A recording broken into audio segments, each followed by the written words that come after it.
Hey, my friends, welcome back. In a few seconds, you will hear the rain sound. I know you're tired, but your brain just won't let you rest. You have a safe place to hide out right here.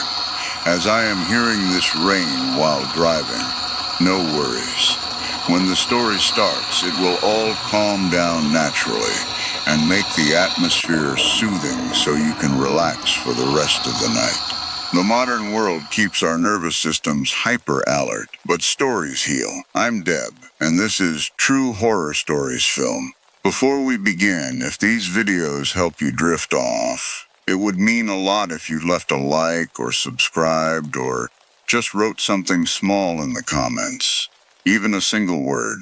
It helps other tired people find their way here too. Now, let us begin.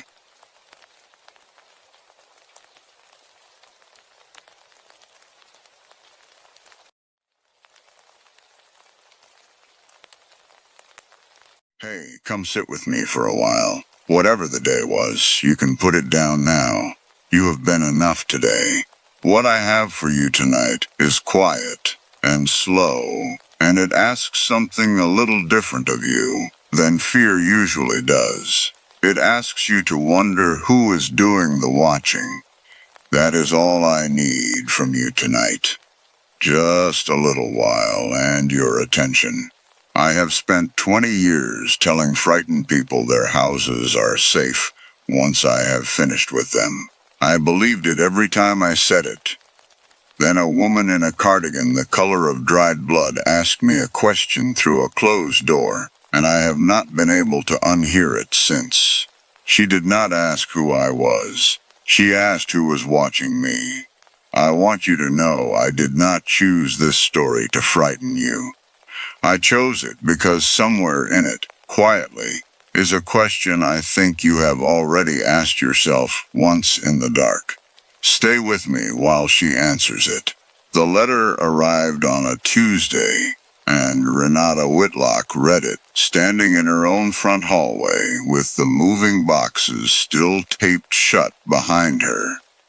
And by the time she called me, her hands had not stopped shaking long enough to make coffee. I got there on a Thursday. My name is Margaret Colby, and for 22 years I have done one job: walking into other people's houses and finding the places where a stranger could get close enough to hurt them. I trained under a man who did protective sweeps for executives who received death threats. And I built my own firm on a single promise, which is that most fear is manageable if someone competent looks hard enough at the right details. I believe that the way other people believe in doctors, or gravity, or the version of themselves they present at dinner parties. I had never once, in 22 years, met a case I could not eventually explain. The house itself did nothing wrong. It was a colonial on a rise at the end of Larkin Street. White clapboard, black shutters, the kind of house that photographs well for real estate listings and looks, from certain angles, like it is watching the rest of the block from a slight height. Paul Whitlock met me on the porch, with the letter already in a plastic sleeve. The way you'd preserve something you already suspected was evidence and already knew would never be treated as such. Welcome to the family, it began. We are so glad you have finally come home. Do you know which room belongs to which child yet? We do. I read it twice standing on the porch with the wind picking up off the street, and I felt the particular stillness that comes before my mind starts working the way it is trained to work. Cataloging sightlines, entry points, gaps in the hedge line, the distance from the mailbox to the front door. It is a useful stillness. It has served me my entire career. I did not know yet that it was also the exact thing that would fail me in this house, because the letter was not a threat I could triangulate from outside the building. It came from someone who was already, in every way that mattered, inside.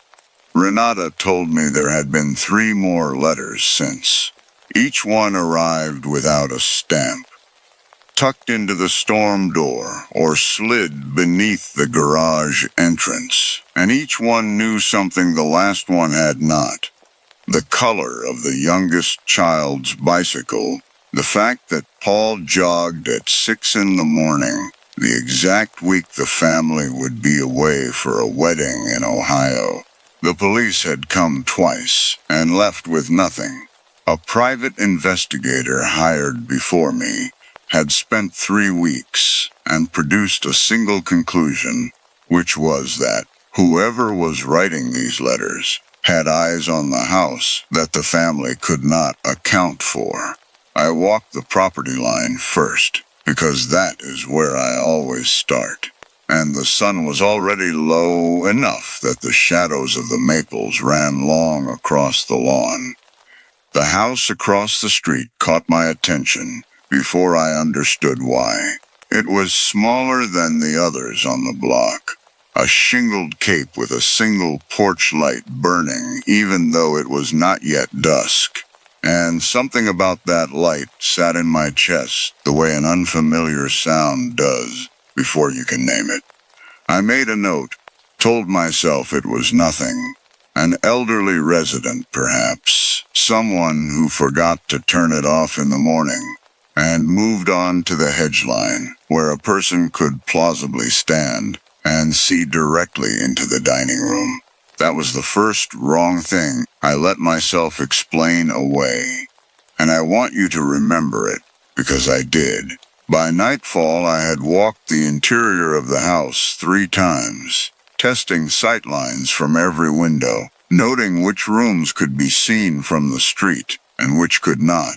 And I sat with the Whitlocks at their kitchen table while their children slept upstairs, and told them, with the calm certainty that had built my entire career, that I understood the geometry of their vulnerability now, and I could close it. I did not understand it, not yet, but I said it. Because saying it is the job, and because somewhere underneath the job is a woman who has always believed that watching carefully enough is the same thing as keeping someone safe. That belief did not begin in this house. It began years earlier in a bedroom that belonged to my son. I will tell you about that later, because I did not let myself think about it clearly until the house made me. For now, I will only say this.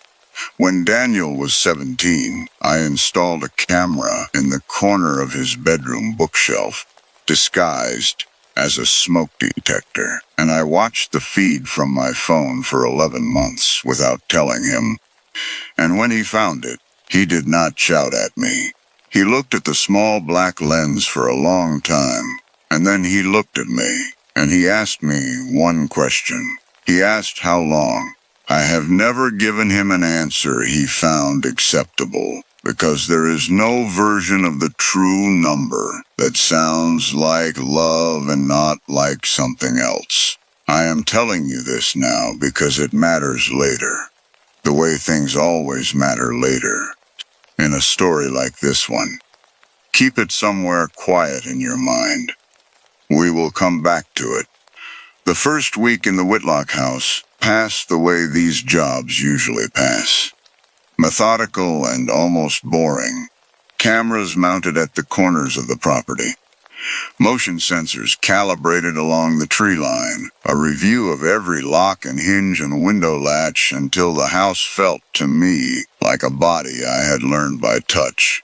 I slept in the guest room those first nights, the way I do on cases where a family's fear is fresh enough to need a body in the house. And I remember one particular evening with real fondness even now. The rain coming down steady against the guest room window, and a mug of tea going cold on the nightstand while I reviewed footage on my laptop. And for an hour, just an hour, the house felt like the safest place in the world. It did not stay that way. On the 9th night, Reviewing the footage from the porch camera, I found 4 seconds of a figure standing at the edge of the property line, motionless, facing the house, and then gone from the frame without ever having crossed it. The timestamp read 2 in the morning. I ran the footage back 11 times. The figure did not walk into frame and did not walk out of it. It was simply there, and then it was not. The way a word disappears from a page you are certain you just read. I told myself the camera had glitched. I have told myself worse things and believed them longer. The 5th letter arrived 2 days later, and this one was different, because for the first time it was not addressed to Paul or Renata.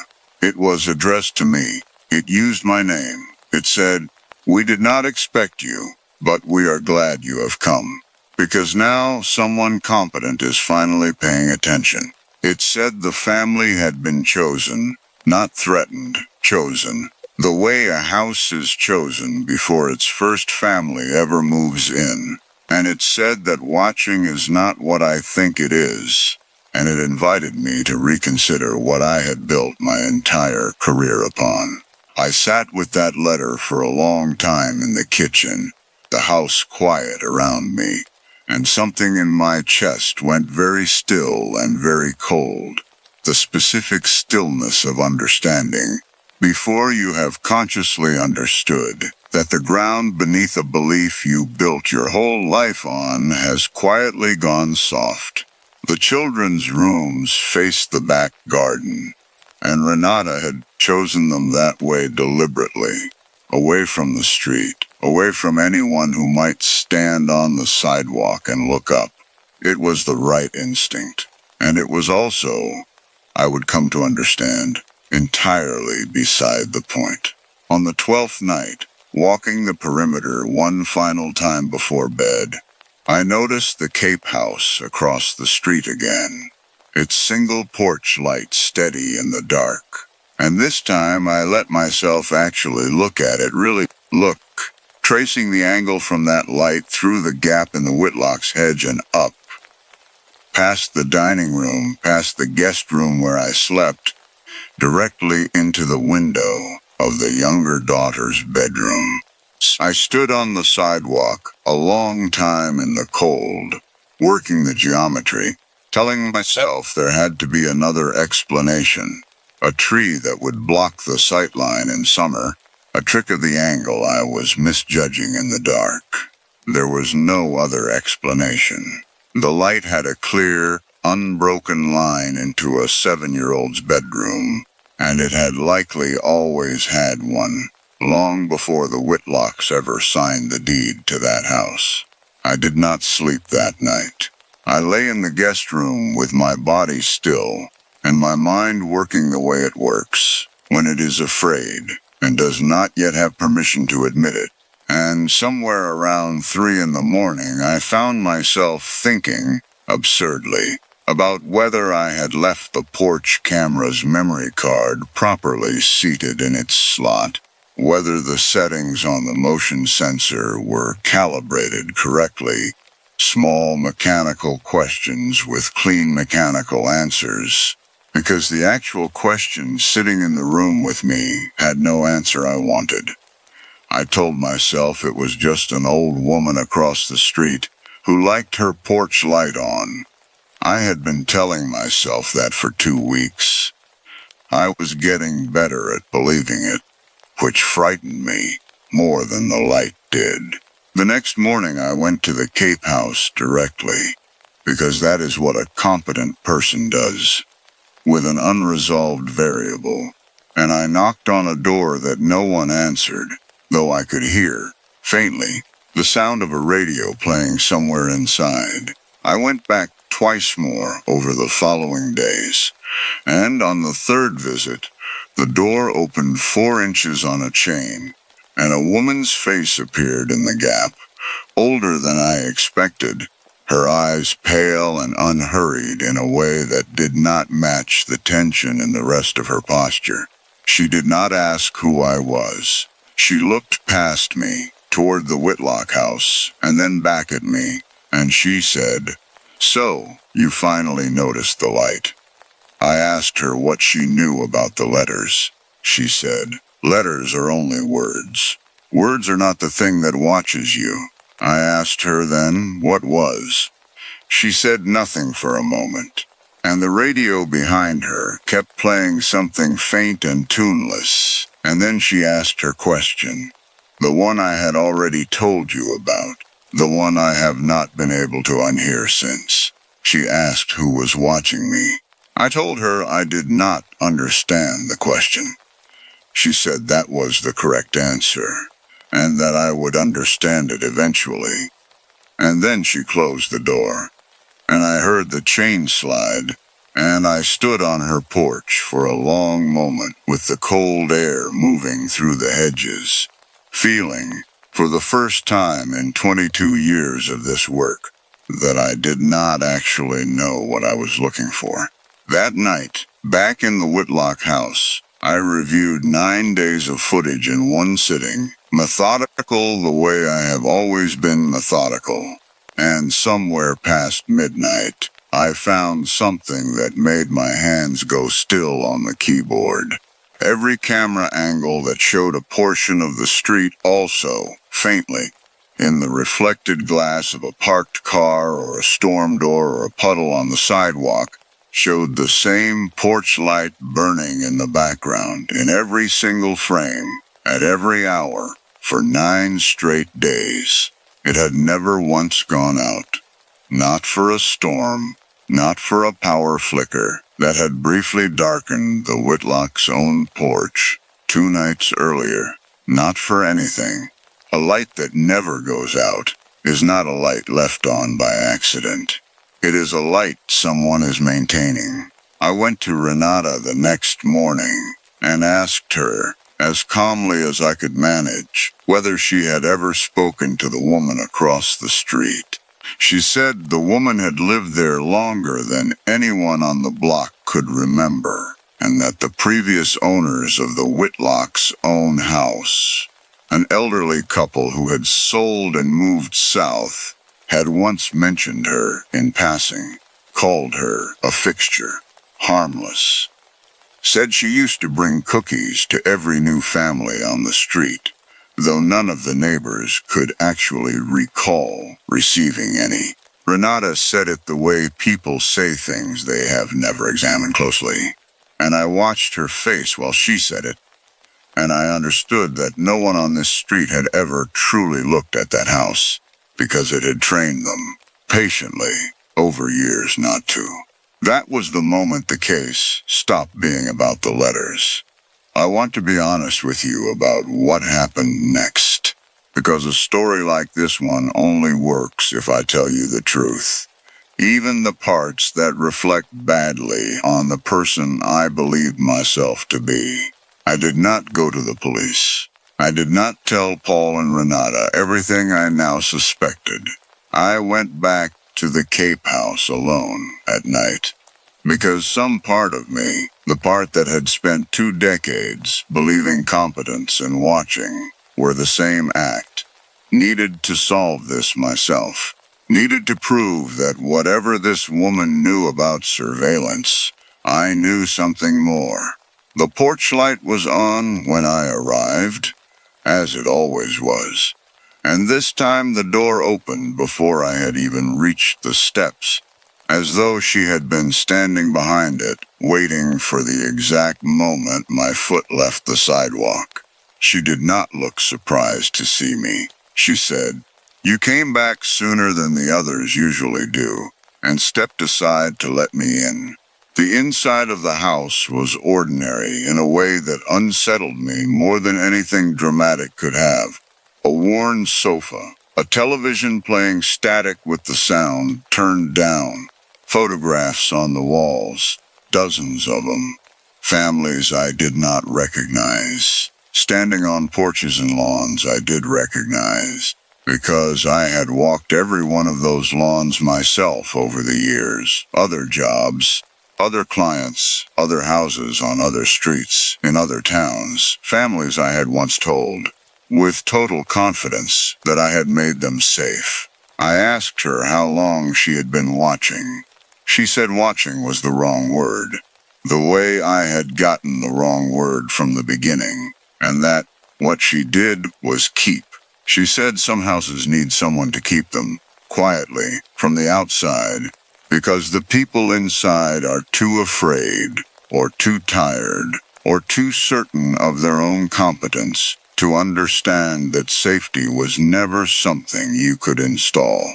She said, families like the Whitlocks did not need protecting from a stranger. They needed protecting from people exactly like me, professionals who arrive with cameras and confidence and convince a family that fear can be engineered away, when the truth is that someone is always watching, always has been, in every house on every street. And the only real choice anyone gets to make is whether that watching comes from someone who loves them or someone who is only being paid to. I told her that was not an answer.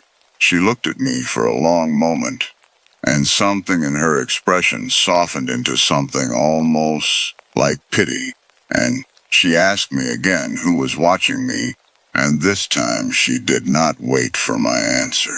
She said, "You already know. You have known for years. You just never let yourself sit in the room with it long enough to admit what it costs."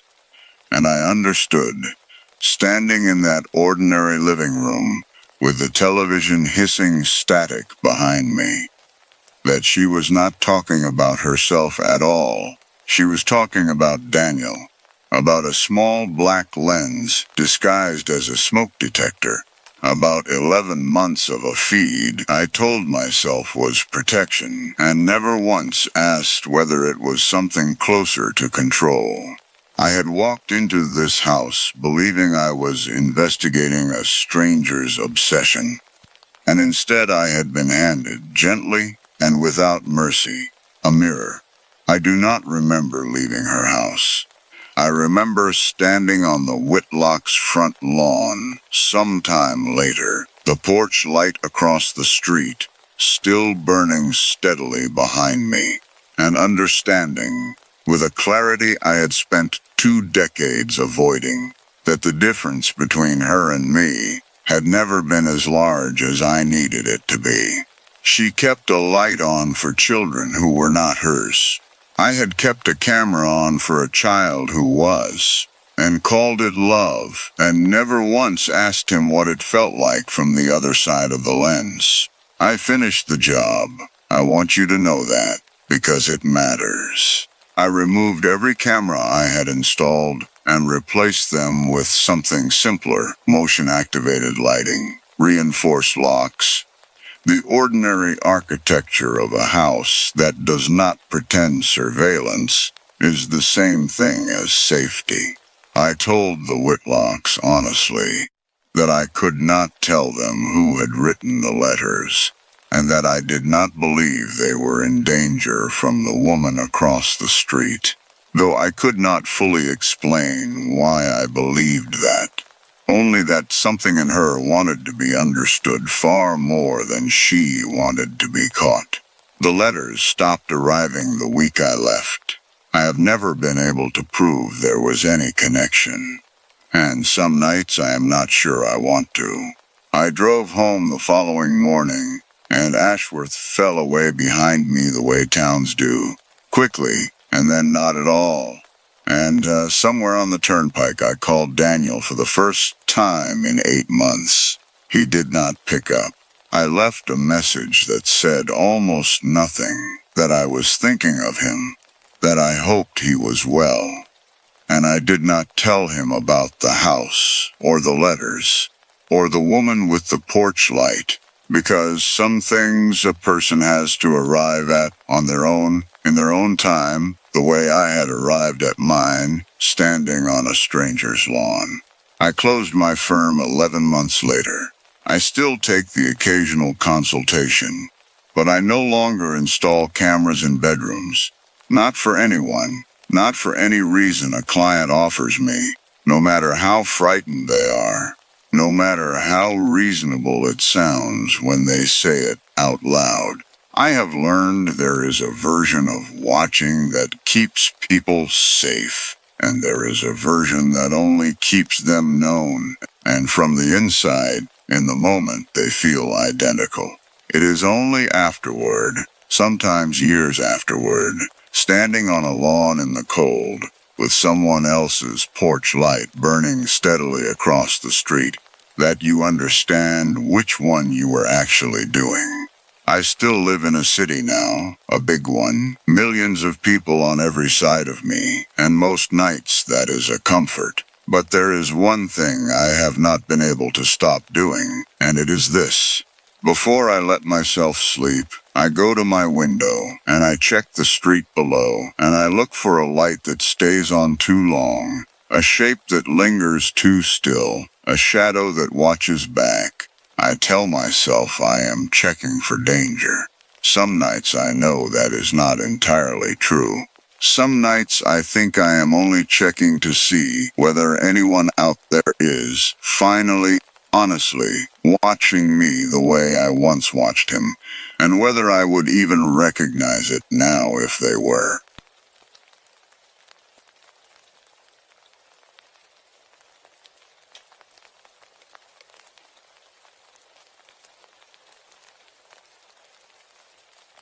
I want you to know, this one is not about what is loud. It is about what is missing, and who taught you not to notice. Stay close while she finds out. There is a kind of clean I used to be proud of, the kind where you could stand in a room and never know what had happened there. I do not do that work anymore, not because I lost the skill, because I finally understood what I was actually cleaning away, and who it was protecting. And it was never the people who lived there. My name does not matter much to this story, but my work does, so I will start there. For 19 years I did remediation work, which is a clean word for an ugly job. When something terrible happens in a house, a death that goes unattended for days, an act of violence, a fire that leaves smoke deep in the walls, someone has to come after the police tape comes down and make the room fit to live in again. That someone was me. I was good at it. I built a small, quiet business on being the person who could walk into a room that had witnessed something unbearable and leave it looking as though nothing had ever happened there at all. I want to be honest about why I was good at it, because the reason matters more than the skill. I learned to erase evidence of wrongness a long time before anyone paid me for it, in a house in central Missouri, where my father's temper moved through rooms the way weather moves through a valley, sudden and total and then gone, leaving behind broken glass, a dented door, sometimes worse. And my job, from an age I am not proud to admit, was to have it cleaned before my mother got home from her second shift. I did not think of it as erasing harm. I thought of it as protecting her from having to feel it. I was 9 years old the first time I understood that if a room looked fine, people stopped asking questions, and that lesson built my entire adult life without my ever once examining what it had cost me to learn it. I am telling you this now because it matters later, the way these things always matter later. Keep it somewhere quiet in your mind. The job that changed everything came to me through an estate attorney I had worked with before, handling a house outside Springfield that had been sitting on the market for months without an offer. The listing agent wanted a final remediation pass before the next round of showings, cosmetic mostly, but there had been complaints from prospective buyers, an unplaceable heaviness in certain rooms, a wrongness no one could name, and everyone somehow felt. That kind of call was not unusual in my line of work. Houses hold feeling in their walls the way basements hold damp, And sometimes my job was less about literal cleaning and more about breaking that feeling apart, repainting, replacing fixtures, doing the small physical work that convinces a nervous mind the past has actually left the building. I did not know, driving out on a gray Tuesday morning, that the house had a history. The attorney had not mentioned it, and I had not asked, because in my experience, the history rarely matters to the work.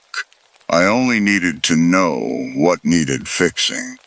I would come to understand, before the week was over, that this single omission was the most important thing anyone ever failed to tell me.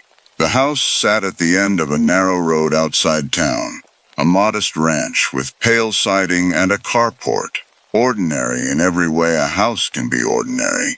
The kind of place you drive past 1,000 times without once slowing down. The lawn was mowed. The gutters were clean. Someone had clearly kept the place tended in the years since it last held a family. And that tending felt, even before I understood why, slightly excessive for an empty rental waiting on a buyer. The first thing I noticed, walking the exterior with my clipboard, was the porch light. It hung slightly crooked against the siding. Not broken exactly, but replaced at some point by someone who had not quite matched the original fixture. A newer model mounted a half-inch off from where the old bracket holes still showed faintly beneath the paint. I made a note. Replace porch fixture, flush mount, cosmetic only. It seemed like nothing. In this work, you learn to file small mismatches under nothing constantly, because most of them are exactly that. Inside, the house gave me almost nothing to do, and that alone should have told me something was wrong. My work usually announces itself. Water stains, scorch marks, the particular discoloration violence leaves behind even after professional cleaning. This house had none of that. Every room was tidy in a way that felt less like normal upkeep and more like maintenance performed by someone determined that nothing in it should ever again look disturbed. The living room carpet still held faint indentations from furniture that had been removed years earlier, never fully raised back to level, as though whoever vacuumed it afterward had been careful not to press too hard in certain places. I set up in the kitchen first because kitchens are honest rooms, and I remember standing at the counter with a cup of coffee going cold in my hand, rain starting up soft against the window, feeling, despite everything, a small unexpected pocket of peace. It is a specific comfort, being alone in a quiet house with simple physical work ahead of you. And for a moment that Tuesday, I let myself have it. It did not last past the second day. Going through the listing file that evening at my motel, I found what the attorney had left out. The house had been the scene, decades earlier, of a disappearance that had never been solved. 3 women, a mother and her adult daughter, and the daughter's friend, had spent an ordinary evening there together and were gone by the following morning. No struggle, no forced entry, purses left behind, television still running, shoes by the door, as though someone had simply meant to step back into them in a few minutes, and never had. The only physical evidence investigators had ever recovered was a shattered porch light fixture, found broken on the ground outside the front door. Its origin never explained. No bodies were ever found. No one was ever charged. The reward for information had grown over the years into 6 figures and had never once been claimed. I sat on the edge of that motel bed for a long time, with the case file glowing on my laptop screen, and I understood, with the kind of cold clarity that arrives before panic does, that I had already made a note that morning to replace the exact detail investigators had once treated as the single physical clue in an unsolved disappearance. The next morning, I went back to the bracket on the siding and looked at it more carefully than I had the first time. Beneath the newer fixture, faintly, I could make out two other sets of mounting holes in the wood, older, patched over with wood filler and painted flush. Evidence that this exact light had been broken and replaced at least twice before, in years that predated the current listing by a wide margin. I pulled county records that afternoon. The house had changed hands 4 times since the disappearance. Every set of owners had, at some point in their tenancy, replaced that porch light. None of them, according to any record I could find, had ever mentioned why. I called the attorney and asked her, as evenly as I could manage, why she had not told me about the history of the property. She was quiet for a moment, and then she said something that has stayed with me since. She said most remediation people do not want to know. She said it usually goes better if they do not. I finished the interior work that week the way I always finished a job. Methodically, room by room. And I told myself the porch light was a coincidence of maintenance. An old fixture simply prone to failure. Nothing more sinister than cheap hardware and decades of Missouri weather. I have told myself worse things, and believed them longer. On the 4th night, staying later than I meant to, in order to finish a final coat of paint in the smallest bedroom, I heard something from the front of the house. A soft, deliberate tapping against glass. And I stood very still in the empty hallway, with the paint roller still in my hand, listening, telling myself it was rain, though the sky outside had cleared hours earlier. I walked to the front window slowly, and the porch light outside flickered once, twice, and steadied, and in the gap between flickers I thought I saw, for less than a second, a shape standing at the edge of the driveway, motionless, facing the house. I did not go outside. I locked the door instead, checked it twice, and told myself the shape had been a shadow thrown by a passing car. I have used that explanation before. I have never fully believed it. The next morning, I found a 4th set of mounting holes beneath the fixture that I had somehow missed on my first inspection, older still than the others, filled and painted over so long ago that the wood grain had nearly reclaimed them. I stood on the porch a long time with my coffee going cold, working the math the way my training has always taught me to work a room, and understood that this fixture had been broken and quietly replaced, not twice, not 3 times, but at least 4 separate times across 4 separate ownerships, always by someone who chose to repair it, rather than ask why it kept happening. I want to be honest with you about what I did next, because it reflects the exact instinct that had built my entire career, and that I had never once let myself examine. I did not call the police. I did not call the attorney again. I decided, quietly and completely on my own, that the correct professional response was to remove the fixture entirely, replace the wiring, seal the old mounting holes properly this time, and make the house look, at long last, as though nothing had ever been there to break in the first place. I told myself this was thoroughness. I understand now that it was the same 9-year-old instinct that had once cleaned broken glass off a kitchen floor before her mother came home, still running, decades later, in a grown woman with a business license and a truck full of paint. I worked late into that final night with a headlamp and a toolkit, prying the old fixture free from the siding, and the moment the bracket came loose in my hand, the house went entirely silent in a way I can only describe as total.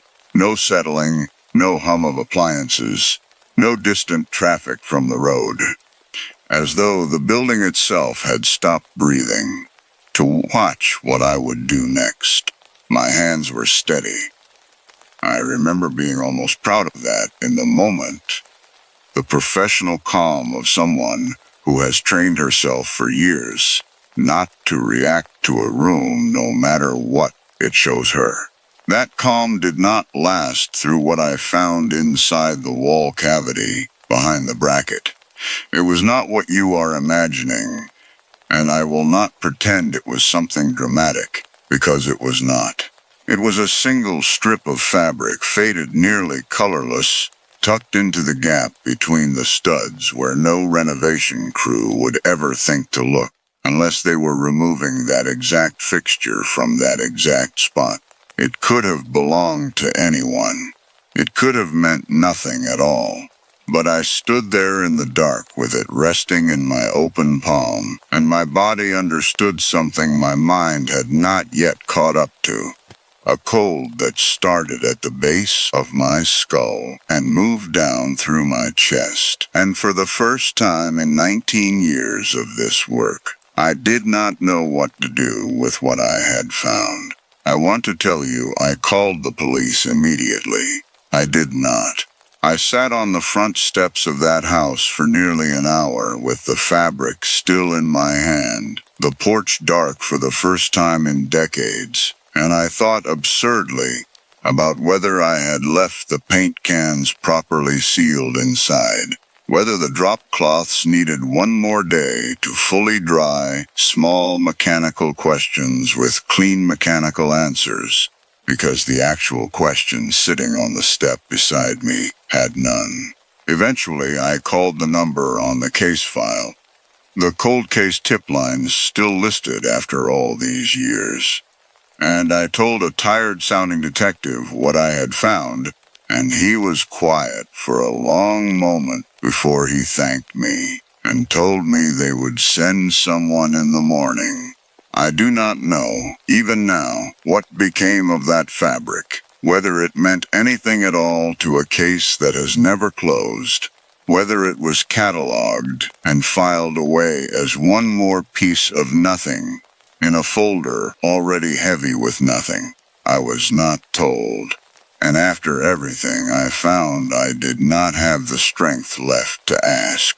What I understood, sitting on those steps in the dark with the house finally truly quiet around me, was not about the missing women, though I have thought of them every day since.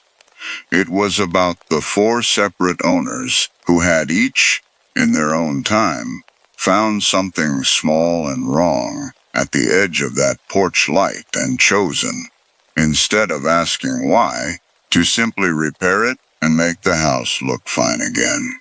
I understood, with a clarity that has never left me, that I had almost become the 5th. I finished the job the following week, under police supervision this time, and I have not taken remediation work since.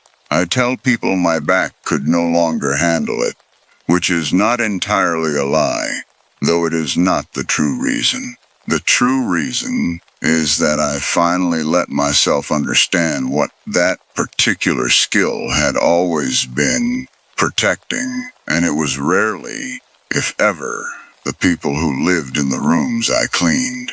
It was whatever had caused the harm in the first place, made comfortable, made invisible, allowed to remain in a house that had been taught, patiently, across owners and decades, to look as though nothing had ever happened there, at all. I called my mother not long after, for the first time in longer than I want to admit. I did not tell her about the house, or the fabric, or the detective's tired voice on the phone. I only told her I was sorry, for things I did not fully explain, and she was quiet for a while, and then she said she had always known, and had never once asked me to stop, and I understood that we had both spent decades protecting each other from a truth neither of us had the courage to clean. I still live not far from Springfield now, in a small house of my own, and most nights that is enough. But there is one thing I have not been able to let go of, and it is this. I keep my own porch light plain, unbracketed, mounted flush against bare siding, with nothing hidden behind it, and I check it every night before I let myself sleep. Not because I believe anything is out there, but because I have learned, finally, what it costs to make a wrongness disappear instead of asking what it means. Some rooms are not meant to look fine. Some things are only safe once someone finally lets them be seen.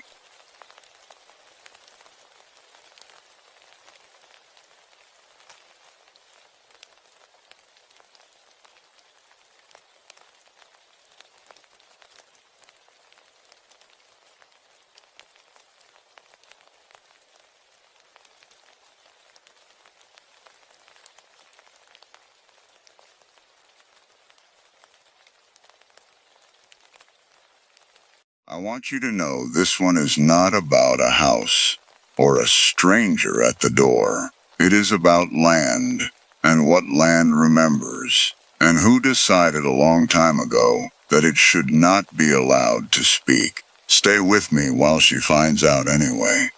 I have spent my whole career giving names back to people the earth tried to keep. I was good at it.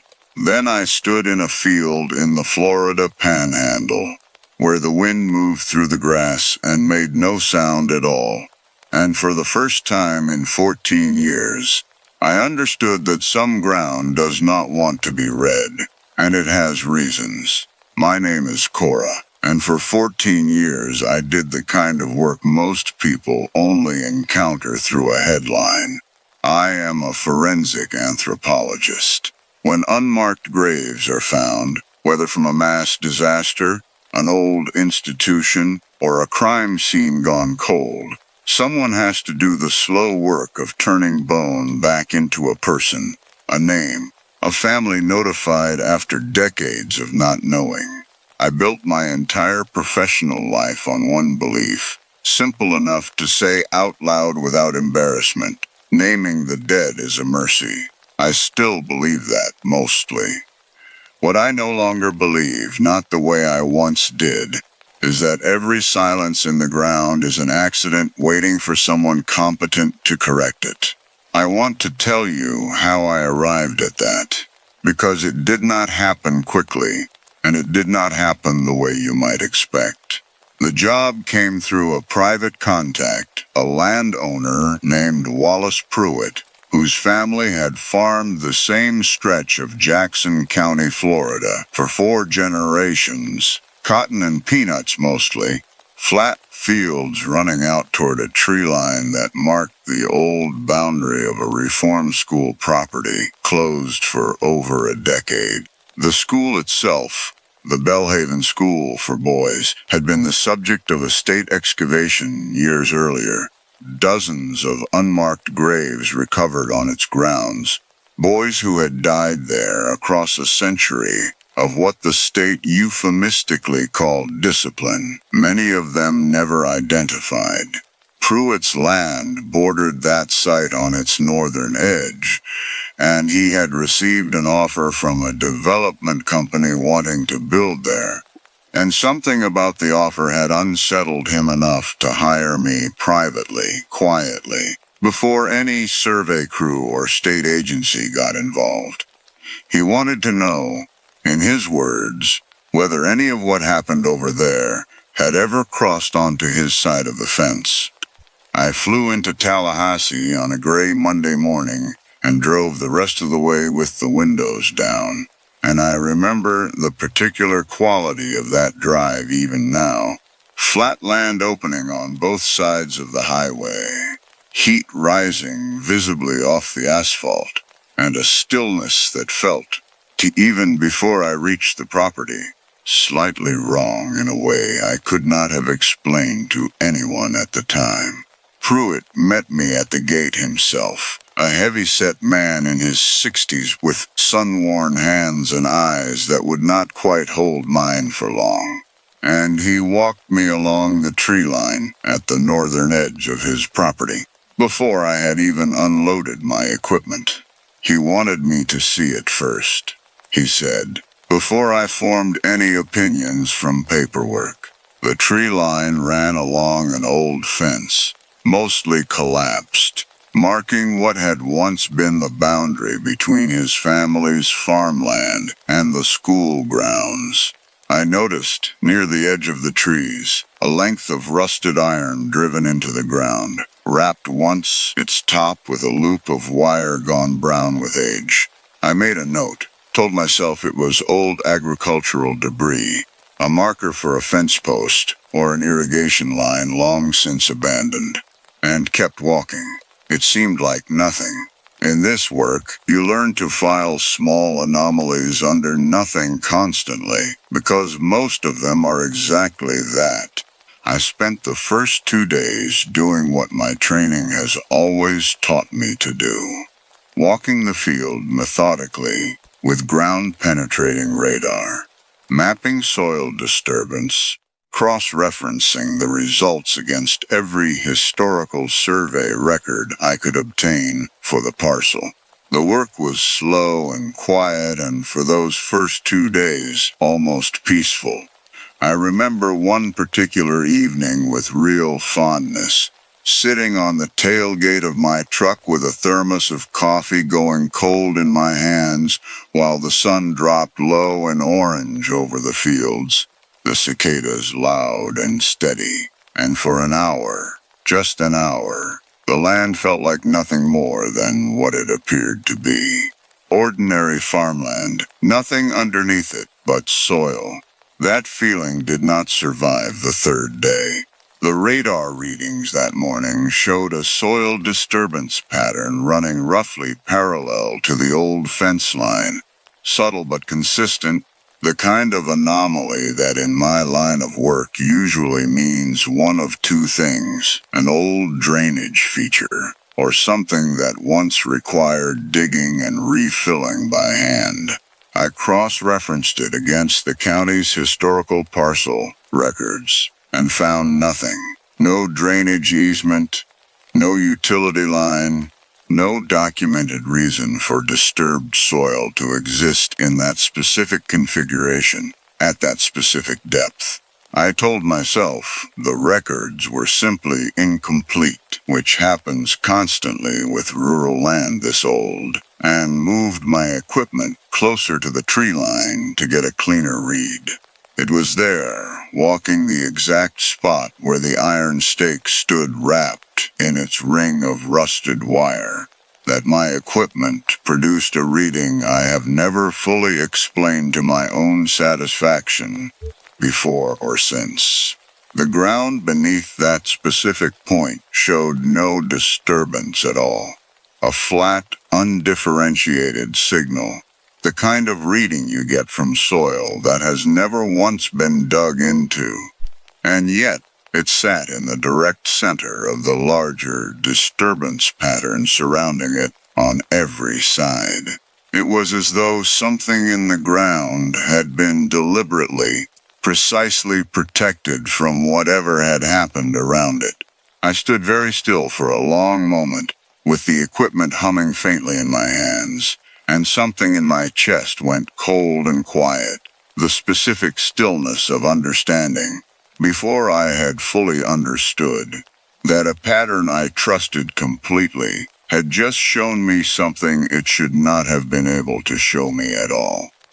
I called Pruitt that evening and asked him, as evenly as I could manage, whether he knew anything about that iron stake, who had placed it, how long it had been there.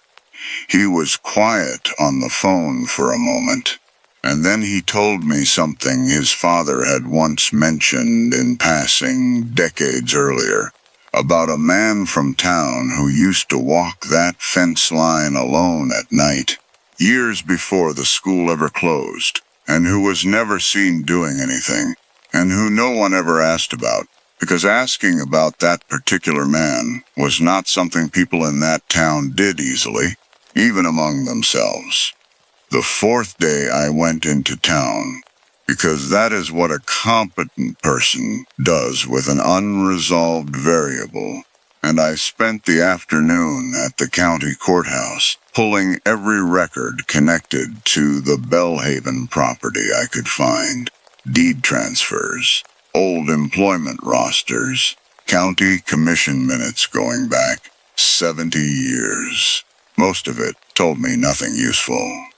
But in a set of commission minutes from 1954, buried in a routine list of budget approvals, was a single line item authorizing payment to an unnamed contractor for, in the clerk's exact phrasing, grounds maintenance and disposal along the northern boundary. No further detail, no name attached. The payment had been approved and recorded, and never once referenced again in any subsequent year's minutes, as though it had happened exactly once, been paid for quietly, and never needed repeating. I sat in that courthouse archive for a long time with the ledger open in front of me, dust settling faintly in the afternoon light through the window, and I felt, for the first time in 14 years of this work, particular vertigo of understanding that the silence I was investigating had not simply happened. It had been arranged. That night, back at the motel outside town, I could not sleep, and I found myself, somewhere past midnight, thinking with strange intensity about whether I had properly calibrated the radar's depth settings that morning, whether the battery on the secondary unit had been fully charged. Small mechanical questions with clean mechanical answers, because the actual question sitting in the dark with me had none. I went back to the field the next morning, determined to resolve the anomaly properly, the way I have resolved every anomaly in 14 years of careful, patient work, and I brought a hand auger to take a shallow soil core directly beside the iron stake, close enough to the undisturbed center of the pattern, to finally understand what it was protecting. Pruitt came with me this time, though he stood well back from the tree line the entire time, his hands in his pockets, his eyes fixed somewhere past my shoulder rather than on the ground itself. The soil came up clean for the first 18 inches, ordinary sandy loam, nothing unusual, and I remember feeling almost foolish, almost ready to write the entire anomaly off as equipment error. Then, at just under 2 feet, the auger caught on something with enough resistance that I had to work it free by hand, and when it came loose, wrapped around the blade, was a second length of wire, older than the one above ground, corroded nearly to lace, tied in a deliberate knot that no natural process could have produced.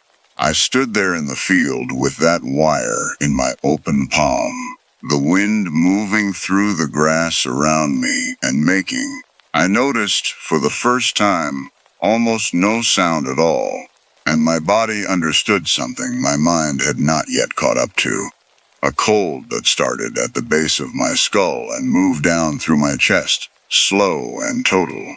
Pruitt, when I showed him, went very pale and very quiet, and he told me, finally, the rest of what his father had told him decades earlier about the man who walked the fence line at night.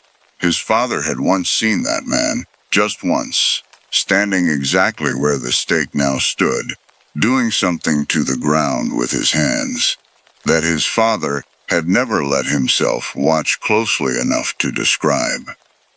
And when his father asked him, the next morning, what he had been doing out there, the man had said only that some things needed keeping, quietly, apart from everything else, so that the larger wrong would never be fully counted, never be fully known, and never come looking any further than it already had. I want to be honest about what I did next, because it reflects the exact instinct that had built my entire career and that I had never once let myself fully examine. I did not call the state. I did not call the university lab that funds most of my work. I decided, quietly and on my own authority, that the correct professional response was to expand the excavation myself immediately and resolve the anomaly with certainty before involving anyone else, because certainty was the only thing I had ever trusted to make a wrong feel finished. I told myself this was thoroughness. I understand now that it was the same instinct that had made me good at this work in the first place. The belief that if I simply dug carefully enough, long enough, precisely enough, every silence would eventually surrender its name to me.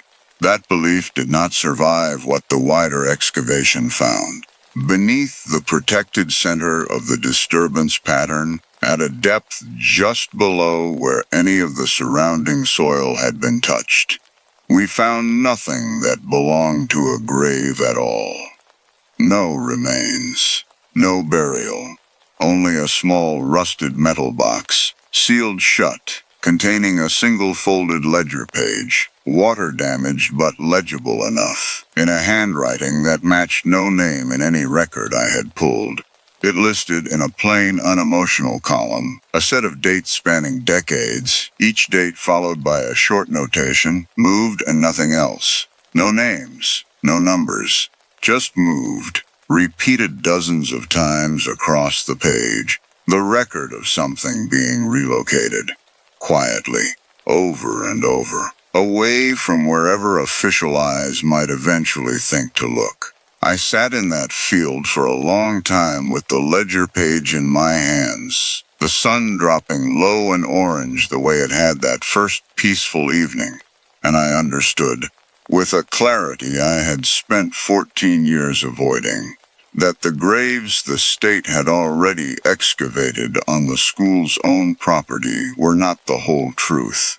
Someone, decades ago, had understood exactly what an eventual excavation would find, and had spent years quietly moving what could still be moved, further out, past every boundary anyone would ever think to search, protecting not the dead, but whoever among the living still needed the fuller count to remain unknown. I called the state that evening, finally, and gave them everything: the ledger, the coordinates, the wire, and a tired-sounding investigator thanked me and told me a team would come the following week. I do not know, even now, what they found when they expanded the search further along that fence line, or how many of the moved were ever eventually recovered. I was not told, and after everything, I found I did not have the strength left to ask. What I understood, sitting in that field in the last of the daylight, was not only about the boys, though I have thought of them every day since. It was about how certainty, my certainty, the very thing my whole career was built on proving, had almost led me to dig up and expose the one piece of evidence someone had worked for decades to keep hidden in a county where the people who arranged that hiding, or their descendants, might still be very much alive, still watching, still deciding what kind of knowing was safe to allow. I finished the survey the following week, under state supervision this time, and I have not taken forensic fieldwork since. I tell people the travel finally wore me down, which is not entirely a lie, though it is not the whole truth either. The whole truth is that I finally let myself understand what my certainty had always been protecting, and it was rarely, if ever, only the dead. It was also sometimes whoever still benefited from a silence, staying exactly where it had been carefully, deliberately placed.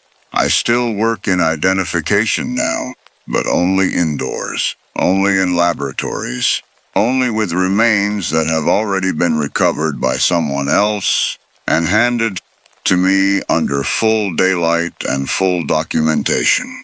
I have not walked an open field since that week in Jackson County, and I do not think I will again. But there is one thing I have not been able to let go of, and it is this. When I do have to cross open ground, for any reason, I find myself counting my steps without meaning to, the way you count something you are afraid to lose track of. And somewhere around the 40th or 50th step, without fail, I find myself listening for wind that makes no sound at all, and wondering, quietly, who else might still be listening for the same thing from somewhere I cannot see.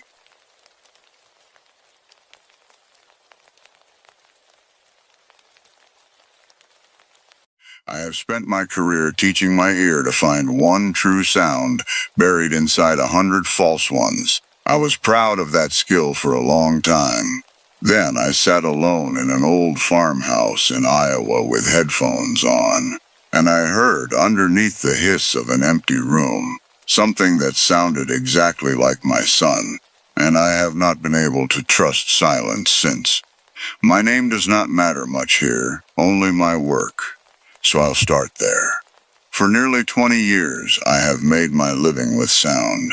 I restore old recordings for archives, voices pulled off cracked wax cylinders and warped cassette tape, and I record clean ambient audio for museums and historical sites, the kind of quiet, patient work that asks you to sit very still in a room and listen for what does not belong. I built my entire career on one belief, simple enough to say out loud, without embarrassment.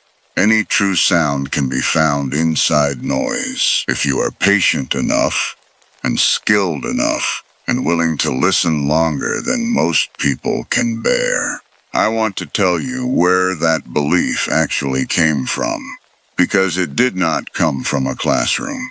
3 years before the job I am about to describe, my son Caleb died in a car accident on a wet road outside our town, 17 years old, gone in the time it takes to say his name. The last thing I have of his voice is a voicemail, 22 seconds long, recorded 4 days before he died, asking me to pick up milk on my way home, his tone bored and ordinary, and utterly unaware that it would become the only recording of him I would ever have again. I have listened to that message more times than I could count. I have run it through every piece of restoration software I own, pulling hiss and static away from it, sharpening it, protecting it against the slow degradation that happens to every digital file over time. And I have told myself for 3 years that this was a form of holding on. I am not sure anymore that it was not something closer to refusing to let him go. I am telling you this now because it matters later, the way these things always matter later. Keep it somewhere quiet in your mind. The job came through a museum director named Faye Osgood, who ran a small historic house museum in Villisca, Iowa, the site of a murder from 1912 that remains, to this day, formally unsolved. 8 people, a family and 2 young house guests, killed in their beds with an axe belonging to the family itself, and the killer, before leaving, had covered every mirror and window in the house with cloth or clothing, a detail that has haunted true crime researchers and casual visitors alike for over a century.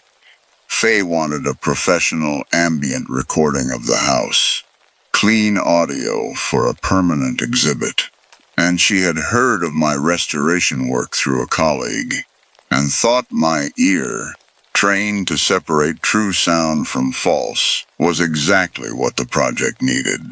I drove out on a gray Tuesday morning, and I remember the particular flatness of that Iowa landscape even now. Wide fields running out to a horizon that never seemed to arrive, and a stillness settling over the car the closer I got to town. The kind of quiet that made even my own breathing feel loud.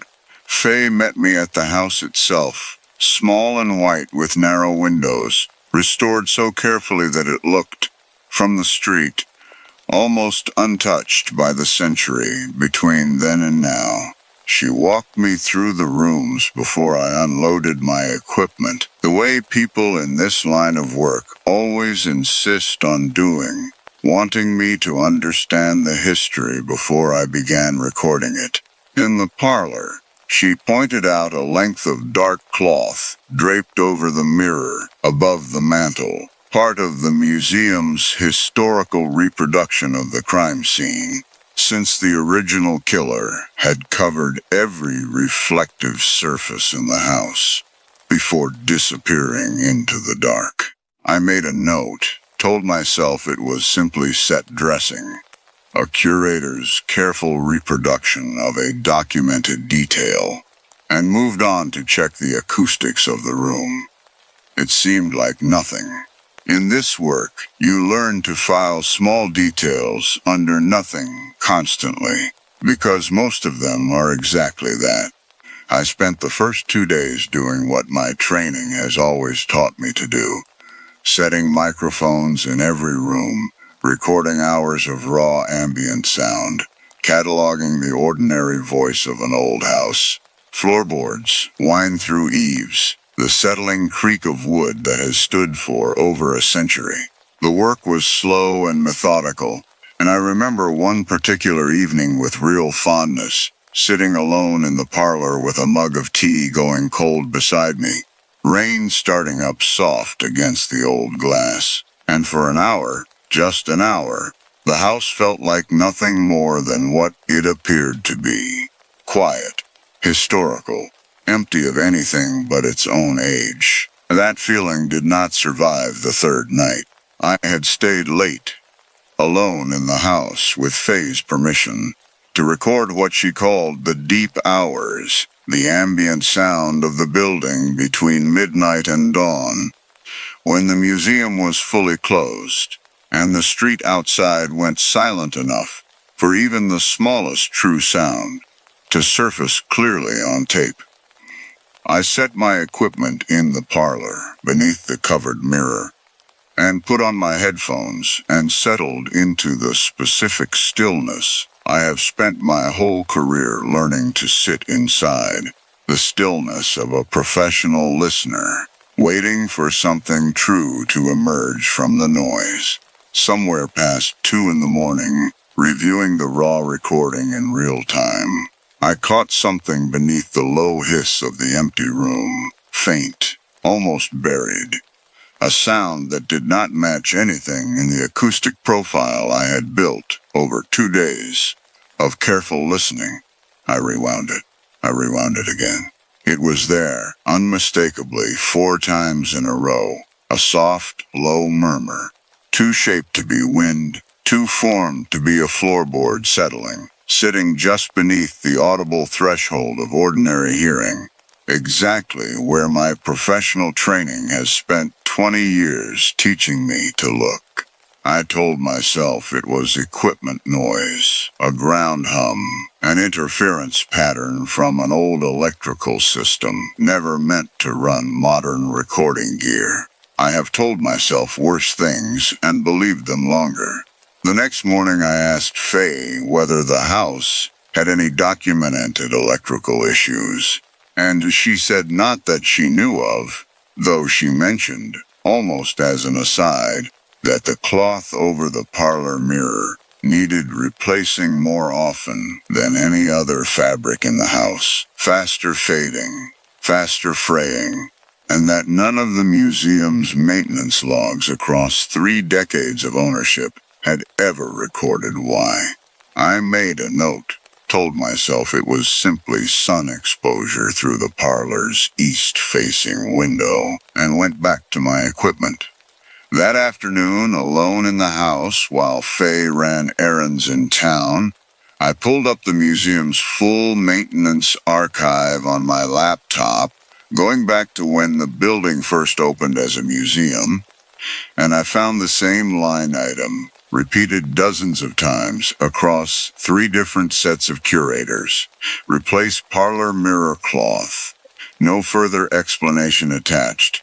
No pattern of seasons or sun exposure that could account for the frequency.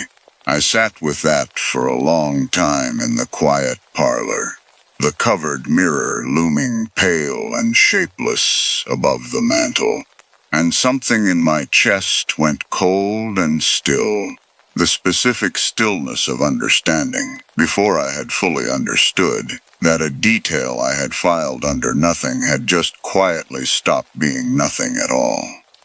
That night I brought a directional microphone directly into the parlor and set it inches from the covered mirror itself, determined to resolve the anomaly the way I have resolved every anomaly in 20 years of careful listening, patiently, methodically, until the false sound revealed its true, explainable source. I sat in the dark with my headphones on, the rest of the house utterly silent around me, and somewhere past 1 in the morning, the low murmur returned, closer now, close enough that for the first time I could almost make out shape inside it, a cadence that was not random, a rhythm that resembled, more than anything else I could name, the shape of a sentence.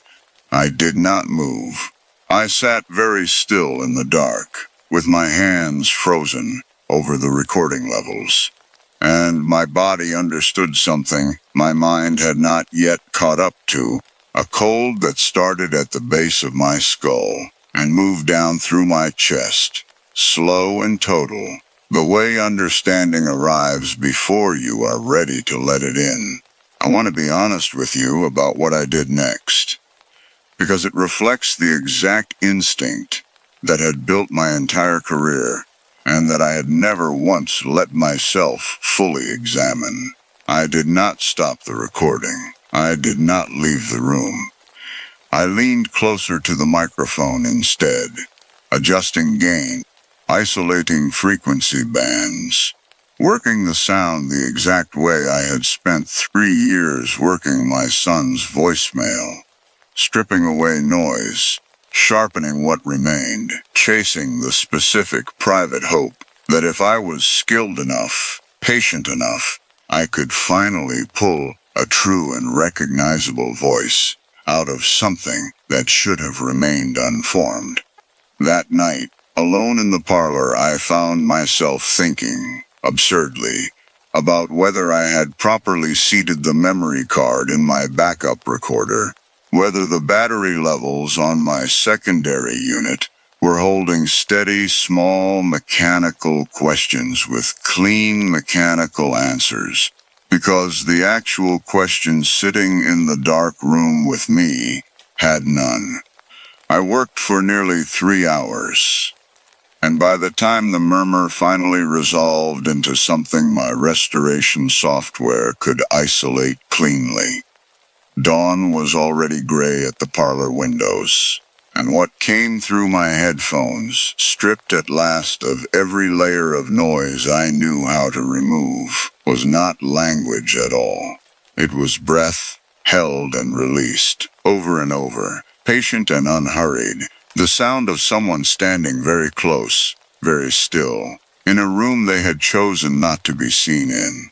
I pulled the headphones off and sat in the gray morning light with my hands shaking, and I understood, with a clarity that has never fully left me since, that the mirror had not been covered in 1912 to hide what the killer had done.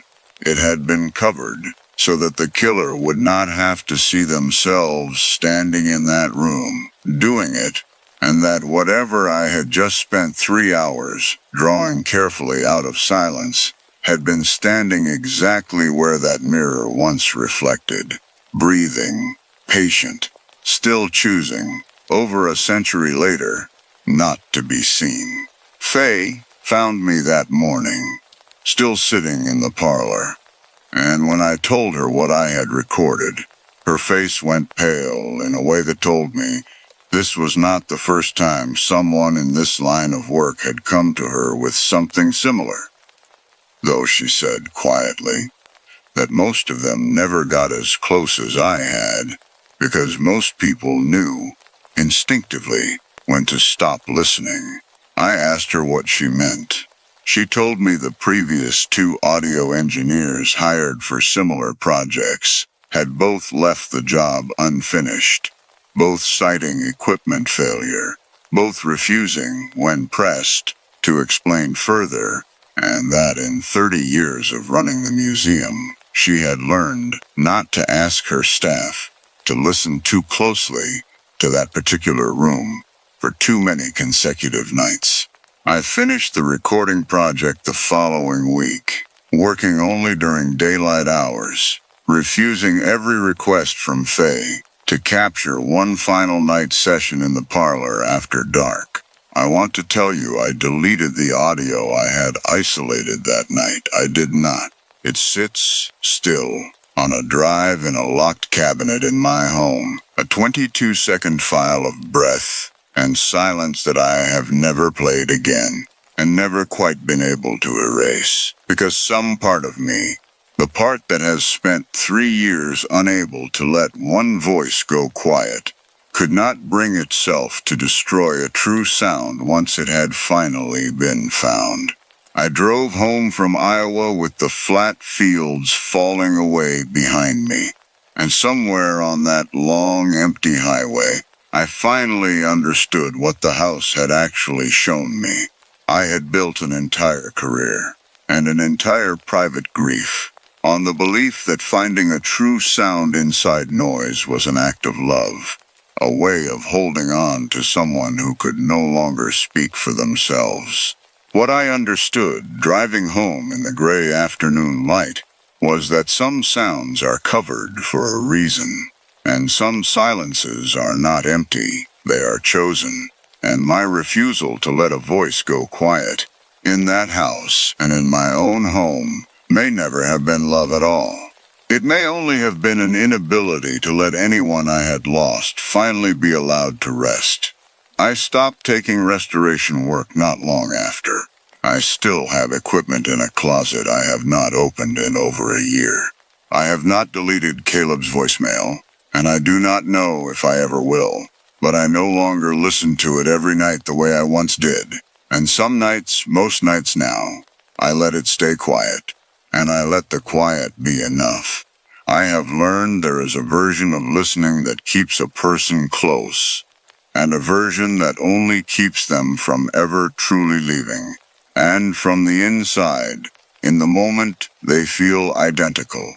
It is only afterward, sometimes long afterward, sitting alone in a gray morning light with your hands still shaking, that you understand which one you were actually doing. I still keep headphones within reach when I sleep, an old habit I have not fully let go of, though I no longer put them on most nights. But there is one thing I have not been able to stop doing, and it is this. Before I turn off the light, I check that every mirror in my house is uncovered, fully visible, catching whatever small light the room still holds. Because I have learned, finally, what it can mean when someone chooses not to be seen, and I no longer want to give anything, in my own home, that particular kind of quiet to hide inside.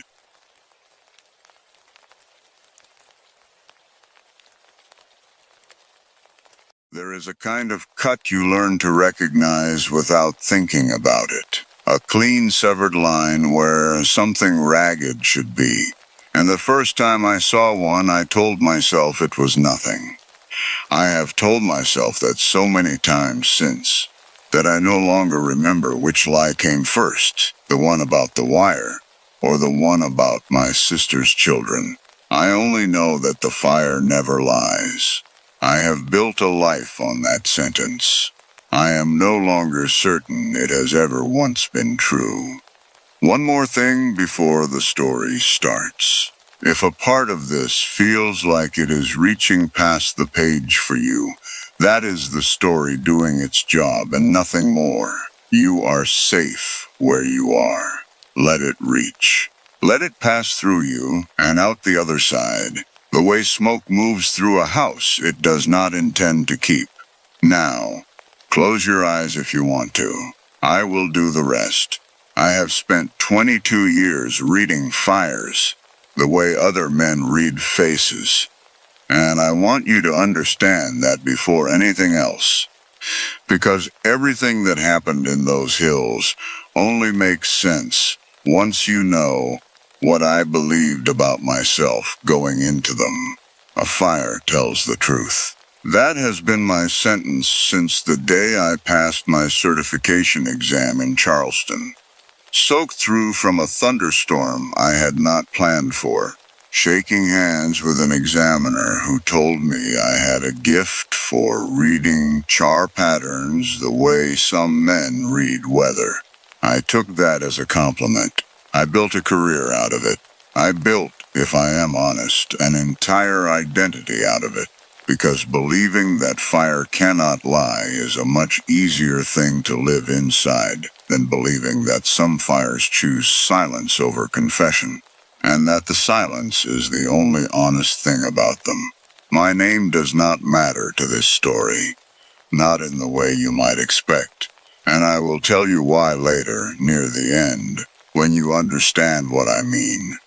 For now, you only need to know that I am a man who certifies origin and cause for insurance companies, for county fire marshals, too understaffed to do the work themselves, occasionally for families who cannot afford a real investigation, but need a piece of paper that says what happened to the only thing they had left. I have stood in 300 burned structures. I have learned the difference between a fire that started in wiring and a fire that started in anger. The difference between an accident and an arsonist who thought he was clever. The difference between negligence and grief dressed up as an accident, because grief sometimes needs somewhere to put itself. I thought I had seen every shape that fire could take. The call came in on a Tuesday in late October. Routed through the regional fire marshal's office because the county investigator had retired in the spring, and nobody had filled the position, a budget line item nobody wanted to fight for. A house in the hills above Fayetteville, a family of 5 children dead, no remains recovered. The lieutenant who called me used the word unrecoverable the way men use words they have rehearsed so they do not have to feel them, and I remember writing the address down on the back of a gas receipt because I did not have proper paper within reach. And I remember the specific quality of cold that moved through me when he said the number 5, because I have a sister. And my sister lost 2 children to a house fire 19 years ago, and the number 5 sat down inside, that old absence, like it belonged there. I told myself this was not relevant. I have told myself many things over the years that were not relevant until they were the only thing that mattered. The drive up into the hills took 40 minutes from the regional office, switchbacks tightening the higher I climbed, the trees losing their color until they were just bones standing in rows. And somewhere around the 30-minute mark, I passed a stretch of Route 16 where a billboard used to stand, decades ago, before my time, asking strangers if they recognized 5 faces in a photograph. I had read about it once in passing, the way you read about things that happened to other families in other decades. Filed it away as regional folklore, the kind of story small towns keep, because keeping a story is sometimes the only way a place can keep its grief alive long enough to matter. I did not think about it again. until I was standing in front of the burned structure. And the lieutenant told me, almost as an afterthought, that the property backed up against what used to be Sodder land. Before the family sold off the parcels in the 60s, before the billboard came down, before everyone who remembered firsthand had died and left the story to people like the lieutenant, who told it the way you tell a ghost story at a campfire, with enough distance to enjoy it. I did not enjoy it. I want you to understand that the cold I felt was not the cold of curiosity. The house itself was a single story. What had once been a farmhouse expanded twice over the decades, and the burn pattern was wrong from the moment I stepped out of my truck. I want to be precise about what wrong means in my profession, because it is not a feeling, it is a measurement. Fire moves upward and outward from its point of origin, following fuel and oxygen and the architecture of the structure itself. And a trained eye can read the V pattern scorched into a wall and tell you almost exactly where the first flame touched material. This house had no clean V pattern. The char was distributed in a way that suggested either an accelerant poured in multiple locations simultaneously, which the lab would later rule out entirely, or a fire that had somehow ignited everywhere at once, which physics does not permit, which nothing I had studied or witnessed in 22 years permitted. I stood in the wreckage for the better part of 3 hours that first day, and by the end of it I had photographed, measured, and documented everything my training told me to document, and I had no explanation for any of it.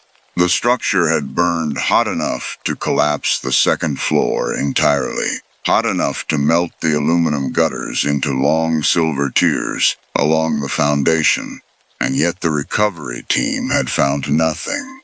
No remains. No bone fragments, not even the small calcified pieces that survive even the hottest residential fires. The pieces that always survive because bone resists what wood and flesh cannot. 5 children, the lieutenant had told me. 5 children and not one fragment of any of them. I asked him, carefully, whether anyone had considered that the children might not have been inside the house when it burned. He looked at me the way men look at you when you have said something they have already thought, and decided not to say aloud. He told me the mother had called it in herself at 2 in the morning, hysterical, certain the children were inside, certain she had checked on them not 20 minutes earlier. He told me the father had tried to go back in twice before the volunteer fire department arrived and had to be physically restrained. He told me the surviving children, 2 teenagers who had been staying at a cousin's house that night, had not been able to explain why their younger siblings had not woken up, had not gotten out, had not been found. I want to tell you about the phone line now, because this is where the story stops being about a house and starts being about me. The investigation protocol requires documenting all utility connections, gas, electric, and telephone, because utility failures are a common point of origin and a common point of contamination for evidence. I walked the perimeter of the structure on the second day, working my way around the foundation with my camera, and I found the telephone line where it entered the house from the pole at the property's edge, lying in the wet grass near where the porch had been. It had been severed cleanly, not melted, not frayed by heat or collapsed structure, but cut, the kind of cut a blade makes. A single decisive motion, rather than the gradual failure that fire produces in copper and insulation. I photographed it. I noted it, in my preliminary report as an anomaly requiring further investigation, possibly indicative of pre-fire tampering. I told myself this was routine, the kind of thing investigators flag and move past, because phone lines get cut by falling debris, by animals, by the chaos of emergency vehicles arriving and departing across a property in the dark. I told myself this with the particular fluency of a man who has spent 2 decades explaining away things he does not want to examine. I did not let myself remember, not that night, not the next morning, that my sister's phone line had been cut the same way 19 years ago. I had written that detail into my own report at the time. I had never told her, I had never told anyone. I want to walk you through what happened over the following 2 weeks, because I have gone over the sequence so many times since that it has lost some of its order in my memory, the way a hallway you have walked 1,000 times stops registering as distance and becomes only a feeling of moving forward. The lab results came back inconclusive on the burn pattern. No accelerant detected. No electrical fault identified in the wiring that had not already been replaced within the last decade. The fire marshal's office, understaffed and unwilling to leave a case open indefinitely, began drafting language toward an accidental classification.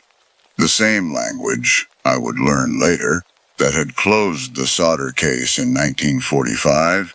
I found myself returning to the property without being asked to, twice in the first week, telling myself I needed additional photographs, additional measurements, when what I actually needed was something I could not name yet. On my 3rd unscheduled visit, I drove into Fayetteville afterward and stopped at a diner because I had not eaten since morning, and the waitress, a woman in her 60s with the unhurried manner of someone who had spent her whole life in one town, asked if I was working the fire up in the hills. I told her I was. She told me, without my asking, that her grandmother used to talk about the Sodder fire, like it happened the week before, even 60 years later, and that her grandmother always said the same thing about it. She said the wire was the part that never sat right. Not the fire, not the missing children, not the ladder moved to where it should not have been. The wire. Because a man can convince himself that fire does strange things, that a fire hot enough can erase almost anything given the right conditions, but a man cannot convince himself that a phone line cuts itself. I asked her what she meant. She said her grandmother always believed that whoever cut the line had been inside the house already, moving through it before the fire started, and that the cutting was not about preventing a call for help. It was about preventing a different kind of call. A call that might have brought someone back who was not supposed to come back. I did not understand what she meant by that, not then. And I want to be honest with you and tell you that I am still not certain I understand it now, even after everything. I only know that I drove back to my own house that night with a feeling in my chest that I had not carried since the week my sister buried 2 empty coffins, a kind of pressure behind the sternum that has no proper medical name, but that anyone who has lost something incompletely will recognize immediately. I went home. I want you to understand the shape of my house before I tell you what I found there, because the ordinariness of it matters. A small place outside Beckley, 2 bedrooms, a porch I built myself the summer after my divorce, because I needed something to do with my hands that did not involve thinking. I pulled into the driveway around 9 in the evening, and I sat in the truck for a moment the way you do When a day has asked more of you than you expected to give, and then I walked up to the porch steps, and there, coiled neatly on the second step, was a length of telephone wire. I want to be precise about what I felt, because I have turned this moment over more times than any other moment in my life, including the moment I learned my sister's children were not coming home.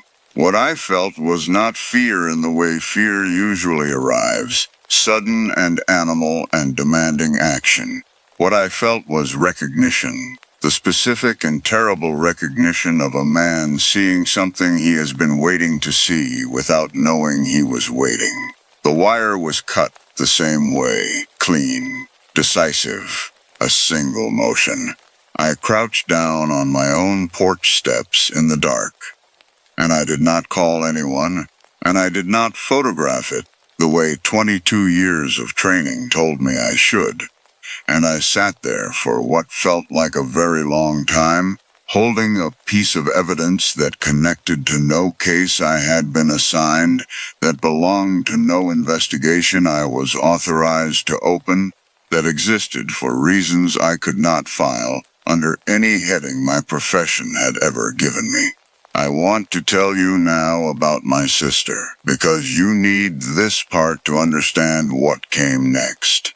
19 years ago, my sister Carol lost her two youngest children in a house fire outside Lewisburg, a fire I was called to investigate not as a stranger but as family, a conflict of interest the regional office allowed because there was no one else certified within 90 minutes. And Carol asked for me specifically, asked for someone who would tell her the truth, rather than a stranger's careful version of it. I went into that house 3 days after the fire, when the structure had cooled enough for entry, and I found a burn pattern that made no sense to me, distributed unevenly in a way that did not match any accidental ignition source we identified. And I found, near where the back porch had stood, a length of telephone wire cut clean rather than burned through. I wrote it down in my notes. I photographed it. And then, 2 days later, sitting across from Carol at her kitchen table while she asked me, with the particular desperate calm of a woman holding herself together by main force, what had happened to her children, I told her it was accidental. Faulty wiring, I said. A fault in the breaker box that the inspection had missed. I told her this because the alternative, telling her that I did not understand what had happened, that the evidence did not resolve into any explanation I could give her, felt like a cruelty I was not capable of inflicting on someone I loved. I told myself I was protecting her. I told myself this for 19 years. And I built a career on the certainty that fire tells the truth, when the truest thing I have ever done in this profession was write a lie into an official record because the truth had no shape I could hand to my own sister. I never told her about the wire. I never told anyone. Sitting on my porch steps with a second cut wire in my hands, I understood for the first time that I had not protected Carol from anything. I had protected myself from the work of sitting inside an unresolved horror long enough to actually look at it.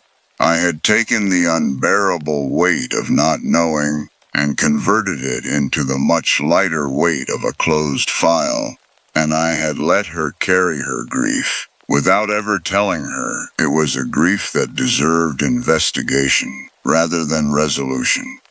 I had done to her exactly what the state fire marshal did to the Sodders in 1945, the same office. I would learn the following week when I finally pulled the old case file from the basement archive, the same regional jurisdiction, an unbroken institutional lineage of men who closed cases rather than carried them. I went down into that basement archive on a Thursday. because I could not stop myself, because the part of my mind that had spent 22 years certifying truth needed, finally, to look at the oldest unresolved fire in the region's history. The room was unheated and the boxes were soft with age, the ink browned past easy reading, and I found the Sodder file in a box marked with a year that predated my birth by decades. I want to tell you what I found in there, because it is the detail that finished what the wire on my porch had started. The original 1945 investigator, a man whose name has been mostly forgotten by everyone except local historians, had documented a phone line cut clean at the Sodder property the night of the fire. He had written, in the careful cursive of a different era, a note in the margin that the regional office had never made public. A note that read, in part, that he believed the cutting indicated the presence of an individual inside the structure prior to ignition. An individual whose purpose he declined to speculate on further, because speculation was not his job. His job was to certify cause. He certified the fire as accidental, faulty wiring. The same language Carol's file used. The same language the lieutenant was drafting for. The file sitting on my desk right now. I sat in that basement for a long time with 3 files spread across my knees, separated by 60-some years, connected by a single detail that none of us, not the original investigator, not me with Carol's case, not the current marshal's office with this newest fire, had been willing to let mean what it clearly meant. Someone had been inside each of these houses before the fire started. Someone had cut the line not to prevent a call going out, but, as the diner waitress's grandmother had believed, to prevent something from coming back in. And every investigator across 60 years, myself included, had looked directly at this evidence and chosen the smaller, more survivable lie instead. I drove back up into the hills that night, past the spot where the billboard used to stand, and I sat outside the burned structure in my truck with my headlights off, and I thought about what it would mean to write the report I should have written 19 years ago. Not faulty wiring, not accidental. I thought about Carol, about the particular shape of her grief, sustained for 19 years on a foundation I had built for her out of a comfortable lie. And I understood, sitting there in the dark, that the lie had not protected her at all. It had only protected me from ever having to find out what she actually needed to know, which is a different thing entirely, and a much harder one. I do not know exactly how long I sat there, long enough for the cold to work its way into my hands, long enough for the moon to clear the ridge line behind the property and throw the burned frame of the house into a kind of skeletal relief against the sky, the way fire damage always looks in moonlight. More like architecture than like ruin. And it was in that light, looking at the house, that I understood something I had not let myself understand in 2 weeks of investigation. The wire was never about preventing rescue. It was an invitation.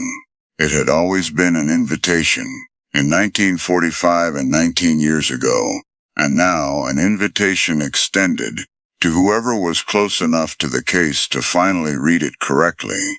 And what it asked of that person was not a phone call or an alarm or any act of intervention at all. It asked for an honest report. It asked for someone, finally after 60 years of men choosing the survivable answer, to write down what the fire actually said.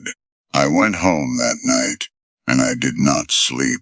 And in the morning I sat at my kitchen table with the wire from my porch step cut out beside Carol's old case photographs, and the copies I had made of the 1945 file. And I started writing. Not the report for the marshal's office, a different one. A letter to Carol, the first true account I had ever given her of what I found in her house 19 years ago. Every detail I had withheld, including the wire, including my own uncertainty, including the fact that I had chosen comfort over truth and called it kindness. I have not sent it yet. It is sitting on my kitchen table as I tell you this. 3 pages. My handwriting getting less steady toward the end, the way handwriting does when a man is writing something he has spent 2 decades avoiding. I do not know if I will send it. I know that the wire is still coiled in a drawer in my office, because I could not bring myself to throw it away. And I know that 2 nights ago, working late on the official report for the marshal's office, the one that will likely conclude accidental, because that is the only conclusion the physical evidence will support in a court of law, I found a 4th length of wire on my desk when I had not put one there. I am not telling you this story because it resolves. I told you near the beginning that this one does not resolve, and I meant it. I am telling you this because I have spent 22 years believing that fire tells the truth. And what I understand now, sitting here with 3 cut wires and an unsent letter, and a case file I will close with language I know is incomplete, is that fire does tell the truth. It has been telling it the whole time. The lie was never the fire's.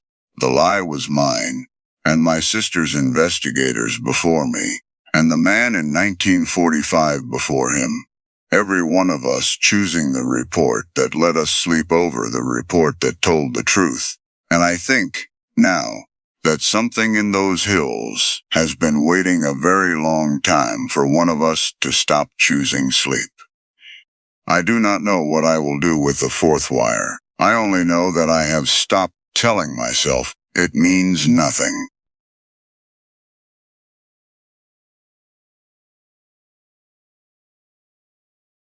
There is a particular silence certain families pay good money to maintain, and I have spent my career being paid to keep it.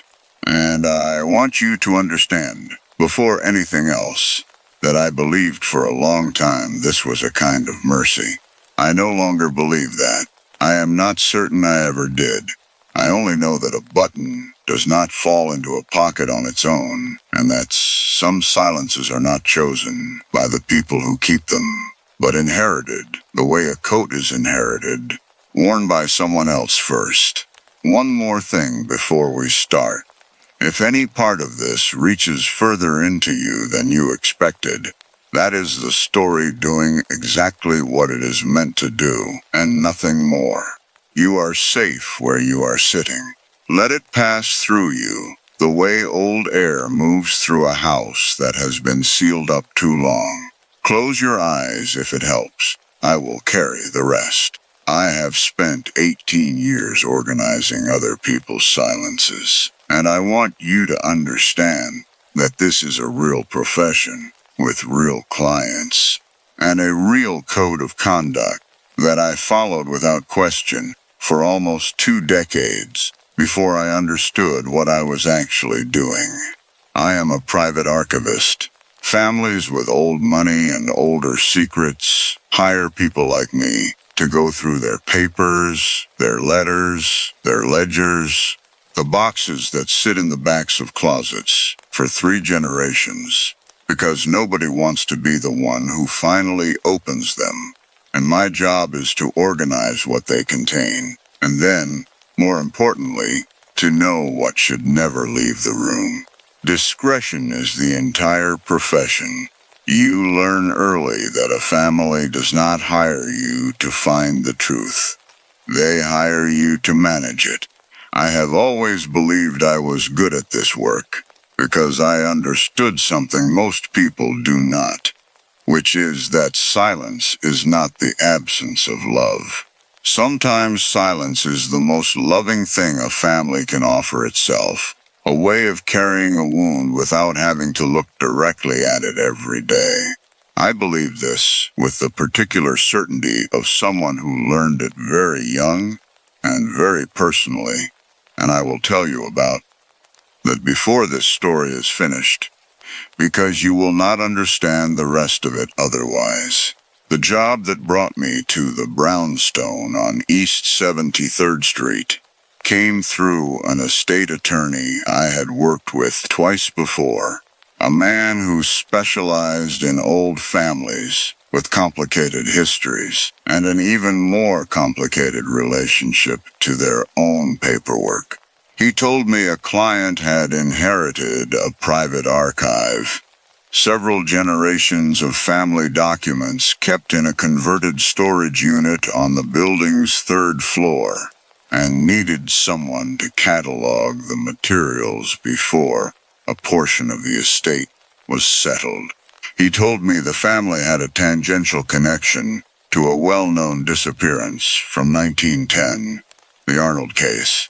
The wealthy young woman who walked into Central Park on a December afternoon and never came home, though he was careful to say the connection was minor, a friendship, a shared social circle, nothing that implicated the family directly in anything.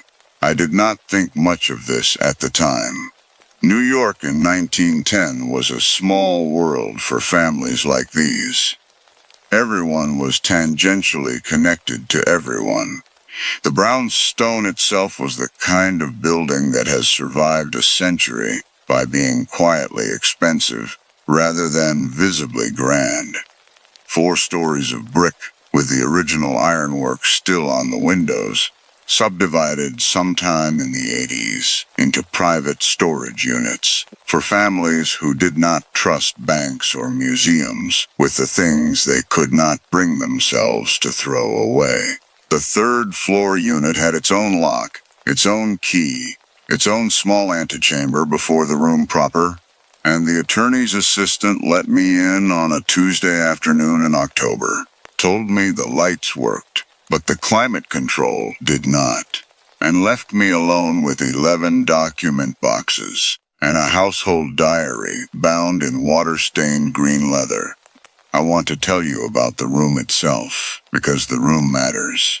It was narrow, maybe 12 feet by 9, with a single window painted shut decades ago, and one wall that bowed slightly inward in a way the building superintendent later explained to me without my asking. The original dumbwaiter shaft ran behind that wall, floor to floor, sealed sometime in the 60s but never properly removed, just boarded over and finished with plaster that had cracked along the same seam every decade since. He told me this, the way men tell you things they think are interesting, and you find, instead, unsettling. The way an old building keeps its skeleton even after the skin has changed several times.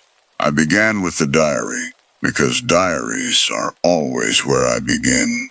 A household diary, the kind kept by a lady's maid or a housekeeper, not the family themselves, recording the daily texture of domestic life, deliveries and visitors and small disruptions, the kind of document historians prize, because the people who kept them rarely understood they were writing history.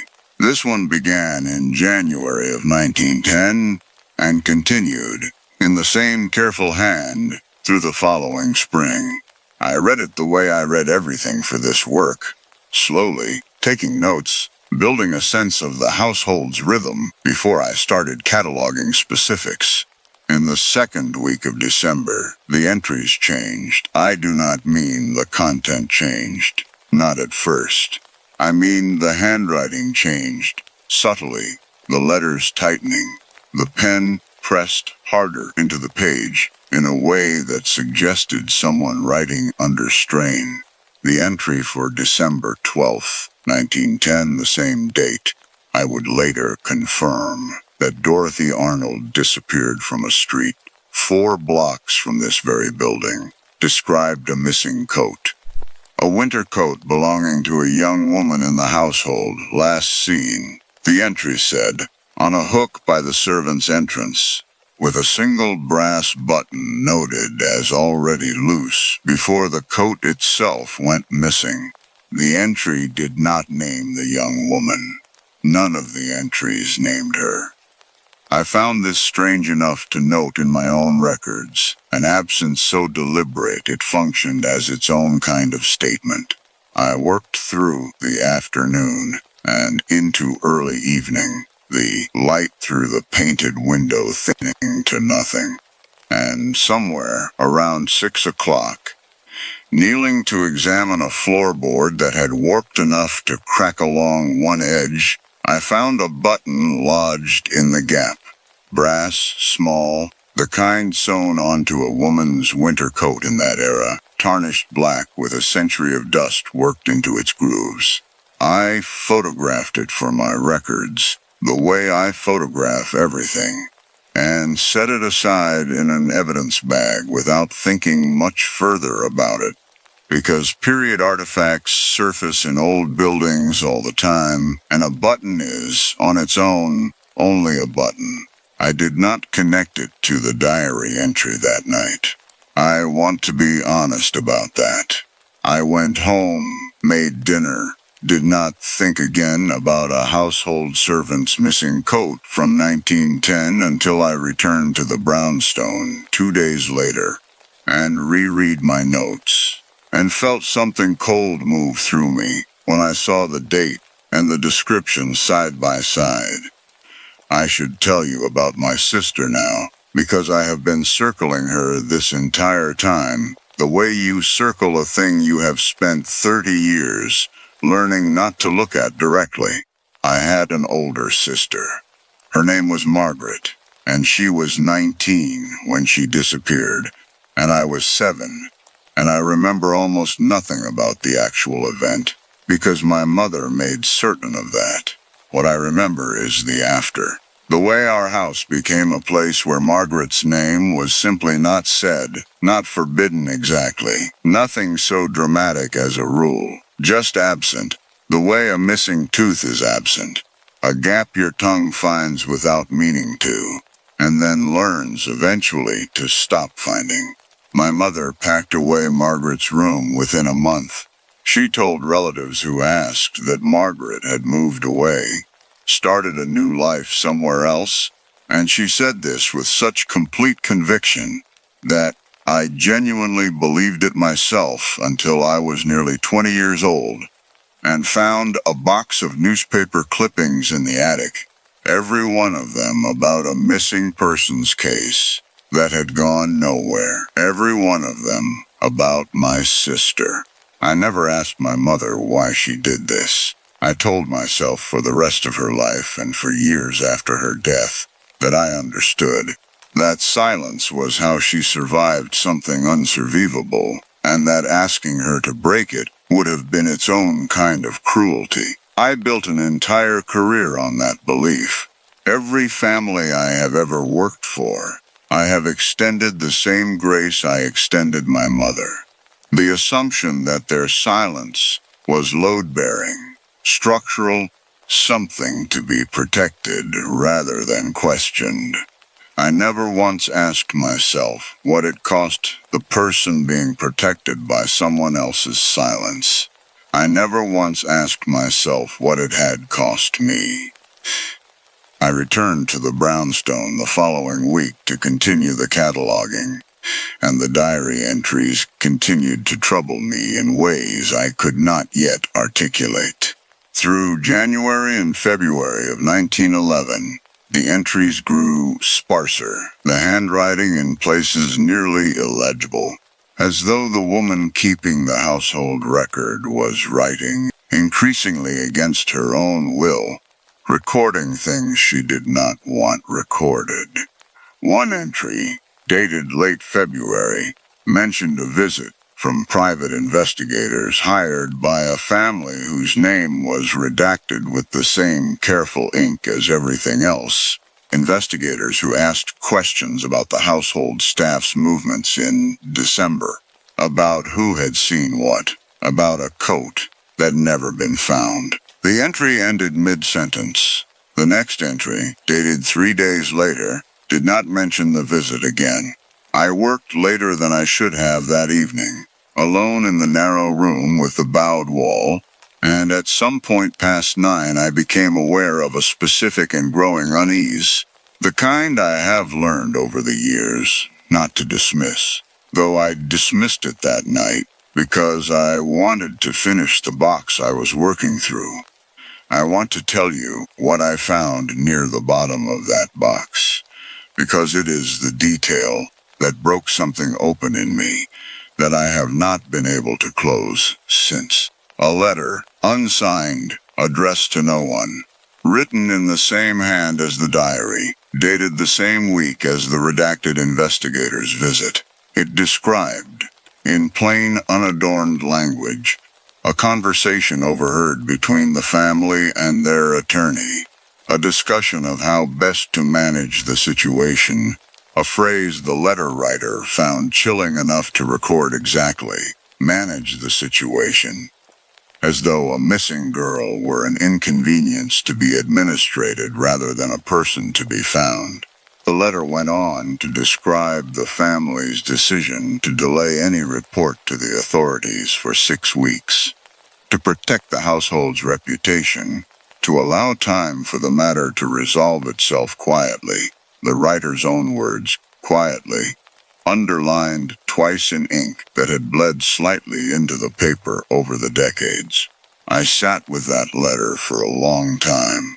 I want you to understand that I was not thinking, at that point, about Dorothy Arnold specifically.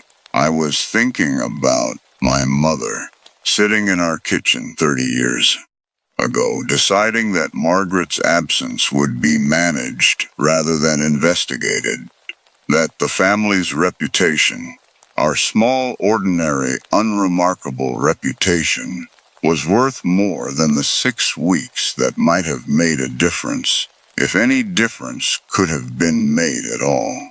I understood, reading that letter in a narrow room with a sealed dumbwaiter behind the wall, that I had spent my entire adult life mistaking my mother's cowardice for her dignity, because believing it was dignity was the only way I could continue loving her. I do not know how long I sat there before I noticed the cold. It came from the wall, the bowed one, the one with the dumbwaiter shaft sealed behind it. A cold that had nothing to do with the building's broken climate control. A cold with a direction to it, the way a draft has a direction. Except this came from inside the plaster itself rather than around it. I stood and crossed the small room and pressed my palm flat against the wall, and I felt, beneath my hand, a faint and rhythmic vibration, the kind a structure makes when something moves inside it, slow, deliberate ascending. I want to tell you that I left the building immediately. I did not. I stood there with my hand against the wall for what felt like a very long time, listening to something move upward through a shaft that had been sealed for 60 years. And I found myself thinking, with a clarity that frightened me more than the sound itself, that I was not afraid of whatever was making it. I was afraid of how badly I wanted to know what it was. The sound stopped somewhere near what would have been the floor above. I gathered my things, locked the room, and left, and I did not return to the brownstone for 4 days, telling myself I needed time, telling myself this was reasonable professional caution, rather than the particular kind of avoidance I had practiced my entire life, without ever naming it as such. On the 5th day I went back because the work was not finished, and because I had begun to understand that finishing it had become a different kind of work than the one I had been hired for. I worked through the final boxes methodically, and near the bottom of the last one I found a photograph, undated, unlabeled, of a young woman in a winter coat Standing on the front steps of this very building, a brass button visible at the collar, one button, loose exactly as the diary had described it. The young woman's face was turned slightly from the camera, caught in motion, as though she had been walking away when the photograph was taken, or toward something the photographer could not see. I put the photograph in my bag. I do not know why. I have never removed a document from a client's archive in 18 years of this work, and I broke that rule without hesitation. The way you break a rule you have already decided does not apply to you anymore. I left the brownstone that evening as the light was failing, walked the 4 blocks toward the subway the way I always did, and somewhere around the 3rd block I reached into my coat pocket for my gloves and felt something small and hard against my fingers. I want you to understand that this is the coat I have owned for 6 years. I bought it myself at a department store on 59th Street. Nothing inherited, nothing borrowed, nothing that has ever belonged to anyone but me. I pulled my hand out of the pocket and opened it beneath a street lamp, and resting in my palm was a single brass button, tarnished black, identical in every detail to the one I had bagged as evidence 5 days earlier, the one that was still, I confirmed when I checked my bag with hands that had begun to shake, exactly where I had left it. I stood under that street lamp for a long time. I thought about my mother, about the box of clippings in the attic, about 30 years of believing her silence was a gift rather than a theft. I thought about a household maid in 1910 who recorded what she was told to forget, and was, herself, almost certainly told to forget recording it, her own name absent from every entry she ever wrote, as though the act of witnessing had cost her the right to exist in her own account. I thought about every family I had ever worked for, every silence I had ever helped maintain, every time I had told myself that protecting a name mattered more than answering a question, and I understood, finally, standing on a street 4 blocks from where Dorothy Arnold disappeared in broad daylight in 1910, that I had spent my entire career being paid to do exactly what my mother did to Margaret, what this household did to whoever wore that coat, what every family I have ever served has done to whoever it was easier to forget than to find. I do not know what is in that wall. I have not gone back to ask the superintendent whether anyone has ever opened the dumbwaiter shaft, and I am not certain I want to know, because I think I have understood, finally, that the question was never about what is sealed inside a building. The question is about what I have spent 30 years sealing inside myself, in the name of love, in the name of dignity, in the name of every soft word we use to describe the act of choosing not to ask. The button is still in my pocket. I have not removed it. I think, some nights, that it is waiting for me to finally say a name out loud, my sister's name, the one I have not spoken since I was 20 years old, and decided that silence was the kinder inheritance. I have not said it yet, but I am closer than I have ever been.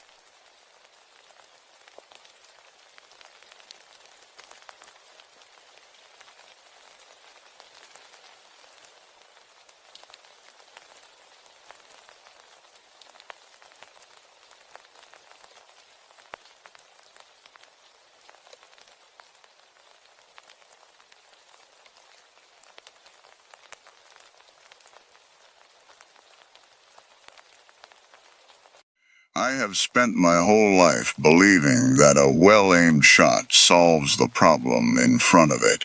I taught that belief to hundreds of students over 20 years, and I meant every word of it. Then I spent one night on a farm in Kentucky, where I aimed correctly, every single time, and nothing I hit ever stopped coming closer. I want you to know this one is not about a monster you can outshoot. It is about a woman who was right every single time, and it did not save her the way she thought it would. Stay with me while she learns that. My name is Ruth, and for 20 years I made my living teaching people how to be accurate under pressure. I was a competitive marksman before that, ranked nationally in my 20s. And when the competition stopped paying enough to matter, I turned that precision into a career. Home defense consultations, private lessons, corporate seminars on situational awareness. I built my entire professional identity on one belief, simple enough to say out loud without embarrassment. If you aim correctly and you act decisively, you resolve the threat in front of you. I taught that sentence, in one form or another, to hundreds of students over 2 decades. I believed it the way other people believe in gravity. I do not believe it anymore, not fully, not since a single night in Christian County, Kentucky, that I still have not finished making sense of. The job came through a referral, a family named the Averys who had bought an old farmhouse outside Hopkinsville, close enough to the site of a well-known 1955 incident that local realtors mentioned it, quietly, as a point of history rather than a warning. Vera Avery called me directly, her voice careful in the way people get when they are trying very hard not to sound frightened. And she asked whether I did private home defense consultations for families in isolated rural properties. I told her I did. I did not ask that first call why a family that had lived peacefully on their land for 2 years suddenly wanted one. I drove out on a humid Friday afternoon, and I remember the particular density of that Kentucky air even now, thick and close. Tobacco fields running golden green on either side of the road, the kind of landscape that looks, from a car window, entirely unremarkable. Vera met me on the porch with her husband Tom, standing a step behind her, and before I had even set my bag down, she told me the reason for the call. For the past 3 weeks, something had been coming close to the house after dark, small, low to the ground, moving in a way neither of them could clearly describe, and twice now, Tom had fired at it from the porch, and both times, he told me, his voice flat in the way people go flat when they are describing something their own mind is still refusing. It had simply kept coming. I did what I have always done in these situations.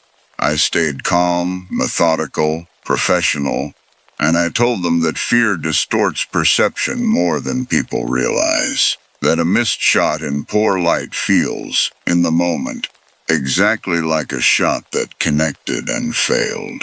I believe that completely. Standing on their porch in the late afternoon light, I had built my entire career on believing exactly that. I walked the property before dusk, the way I always do on a new consultation, checking sight lines, tree cover, distances from the house to the tree line, and near the old barn at the edge of the field, I noticed a cluster of small, round dents scattered across a section of the tin roof, a dozen or more, evenly spaced in a pattern that struck me, briefly, as unusual. Tom told me it was old hail damage, common on a farm this age, and I made a note and moved on. It seemed like nothing. In my line of work, you learn to file small anomalies under nothing constantly, because most of them are exactly that. That evening I sat up on the porch with Tom and Vera, my own rifle beside me, running through the fundamentals the way I have run through them 1,000 times before. Stance, breath, trigger control. the quiet architecture of a shot that lands where it is aimed. I remember one particular hour with real fondness, sitting with a mug of coffee going cold on the railing while the sun dropped low and orange over the tobacco fields. Cicadas loud in the heat, and for that hour, the farm felt like nothing more than what it appeared to be. A family that needed reassurance, and a problem I was well suited to solve. That feeling did not survive the night. Sometime past 11, Tom's hand found my shoulder in the dark, and he pointed, wordless, toward the tree line at the edge of the near field. I followed his gesture and felt my stomach drop in a way 20 years of competition and instruction had never fully prepared me for. Something small was moving at the field's edge, low, no more than 3 or 4 feet off the ground, its motion strange in a way I could not immediately place. Not an animal's gait, not a person crouching, something in between that my mind kept trying and failing to resolve into a familiar shape. I raised my rifle. My training took over the way it always has, breath controlled, sight picture steady, and I fired once, cleanly, exactly where I meant to. The shape dropped. For a moment, standing on that porch, with the recoil still settling in my shoulder, I felt something I am ashamed to admit I felt. A flicker of pride, the old familiar satisfaction of a shot that landed. Then the shape rose again, unhurried, and continued moving toward the house at precisely the same slow, deliberate pace it had been moving before. I told myself I had missed. I have told myself worse things and believed them longer. I fired again, and again the shape fell, and again it rose, and by the third time, Tom firing alongside me now, both of us placing shots I would have staked my entire career on as clean and accurate.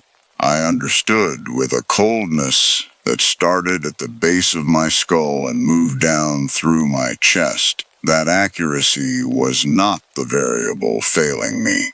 Something in the basic architecture of the problem was wrong, and no amount of skill I possessed had any bearing on it at all. Vera pulled the children inside, and the 3 of us stood on that porch for what felt like hours. Though it could not have been more than 20 minutes, firing at intervals as the small shapes. There were more than one by then, I am certain of that even now. Approached and retreated and approached again, never closing the final stretch of yard to the porch steps, never fully turning away either. I want to be honest about what I did during those minutes, because it reflects the exact instinct that had built my entire identity, and that I had never once let myself question. I kept aiming. I kept firing. Even as the evidence in front of me made it clear that aiming was solving nothing, some deeper part of me could not stop reaching for the one tool I had spent my whole life trusting completely. At one point, crouched behind the porch rail reloading with hands that were, I noticed distantly, perfectly steady, I found myself thinking about whether I had packed enough ammunition, whether the barrel was overheating, small mechanical questions with clean mechanical answers, because the actual question crouched in the dark beside me had none. Sometime near 2 in the morning, as suddenly as it had started, the movement at the tree line simply stopped. No retreat we witnessed. No sound of departure, only a stillness that settled over the field so completely it felt, for a long moment, like the land itself had exhaled. Tom sat down hard on the porch steps and did not speak. Vera stood in the doorway, with her arms wrapped around herself, watching the dark tree line as though it might still be watching back. I did not sleep that night. I sat in the guest room, with the lamp on, running the events over and over, the way my training has always taught me to review a scenario, searching for the failure point, the miscalculation, the correctable error, and I could not find one. Every shot I had fired that night had been technically sound. Every shot had connected. None of it had mattered in the way I had spent my entire career promising people it would. In the morning, walking the property in full daylight, I went back to the barn and looked more carefully at the dents in the tin roof. I counted them this time, methodically, and measured the spread, and something in my chest went very still when I recognized the pattern. A spray consistent with a shotgun fired from ground level at a low, small target. Not weather damage at all, and certainly not recent. Tom, when I asked him directly, admitted quietly that his grandfather had told him once, decades earlier, about something similar happening on this same land in the 1950s, a night the old man had never wanted to discuss in detail, only that the dents in that roof had been there as long as anyone in the family could remember, and had never once faded or increased, no matter how many seasons of weather had passed since. I want to tell you I had a clean explanation to offer the Averys by the time I left. I did not. I gave Vera and Tom the only honest advice I had left to give, which was that the house's exterior lighting needed reinforcing, that they should consider motion-triggered floodlights along the tree line, practical, defensible recommendations that had nothing to do with what any of us had actually witnessed. It was the kind of advice a competent professional gives when she has run out of the only kind of answer she has ever known how to offer. I drove home the following afternoon with the tobacco fields falling away behind me, and somewhere on that long, empty highway, I finally let myself sit with what the night had actually taught me. I had spent 20 years believing that precision was a form of control, that if you aimed correctly and acted decisively, you could resolve almost anything standing in front of you. What that farmhouse showed me, with a clarity I have not been able to unlearn since, is that some threats simply do not answer to skill at all, and that my absolute confidence in my own competence had very nearly kept me on that porch, reloading, long after the only intelligent response left available to any of us was to go inside, lock the door, and wait for morning. I stopped teaching not long after. I still own a rifle, though it stays in a locked case now, and I have not fired it since that night. I tell people my hands are not what they used to be, which is not entirely a lie, though it is not the whole truth either. The whole truth is that I finally understood what my whole career had been quietly protecting, and it was never really other people's safety. It was my own certainty, the specific comfort of believing that if I was skilled enough, nothing could ever truly be beyond my control.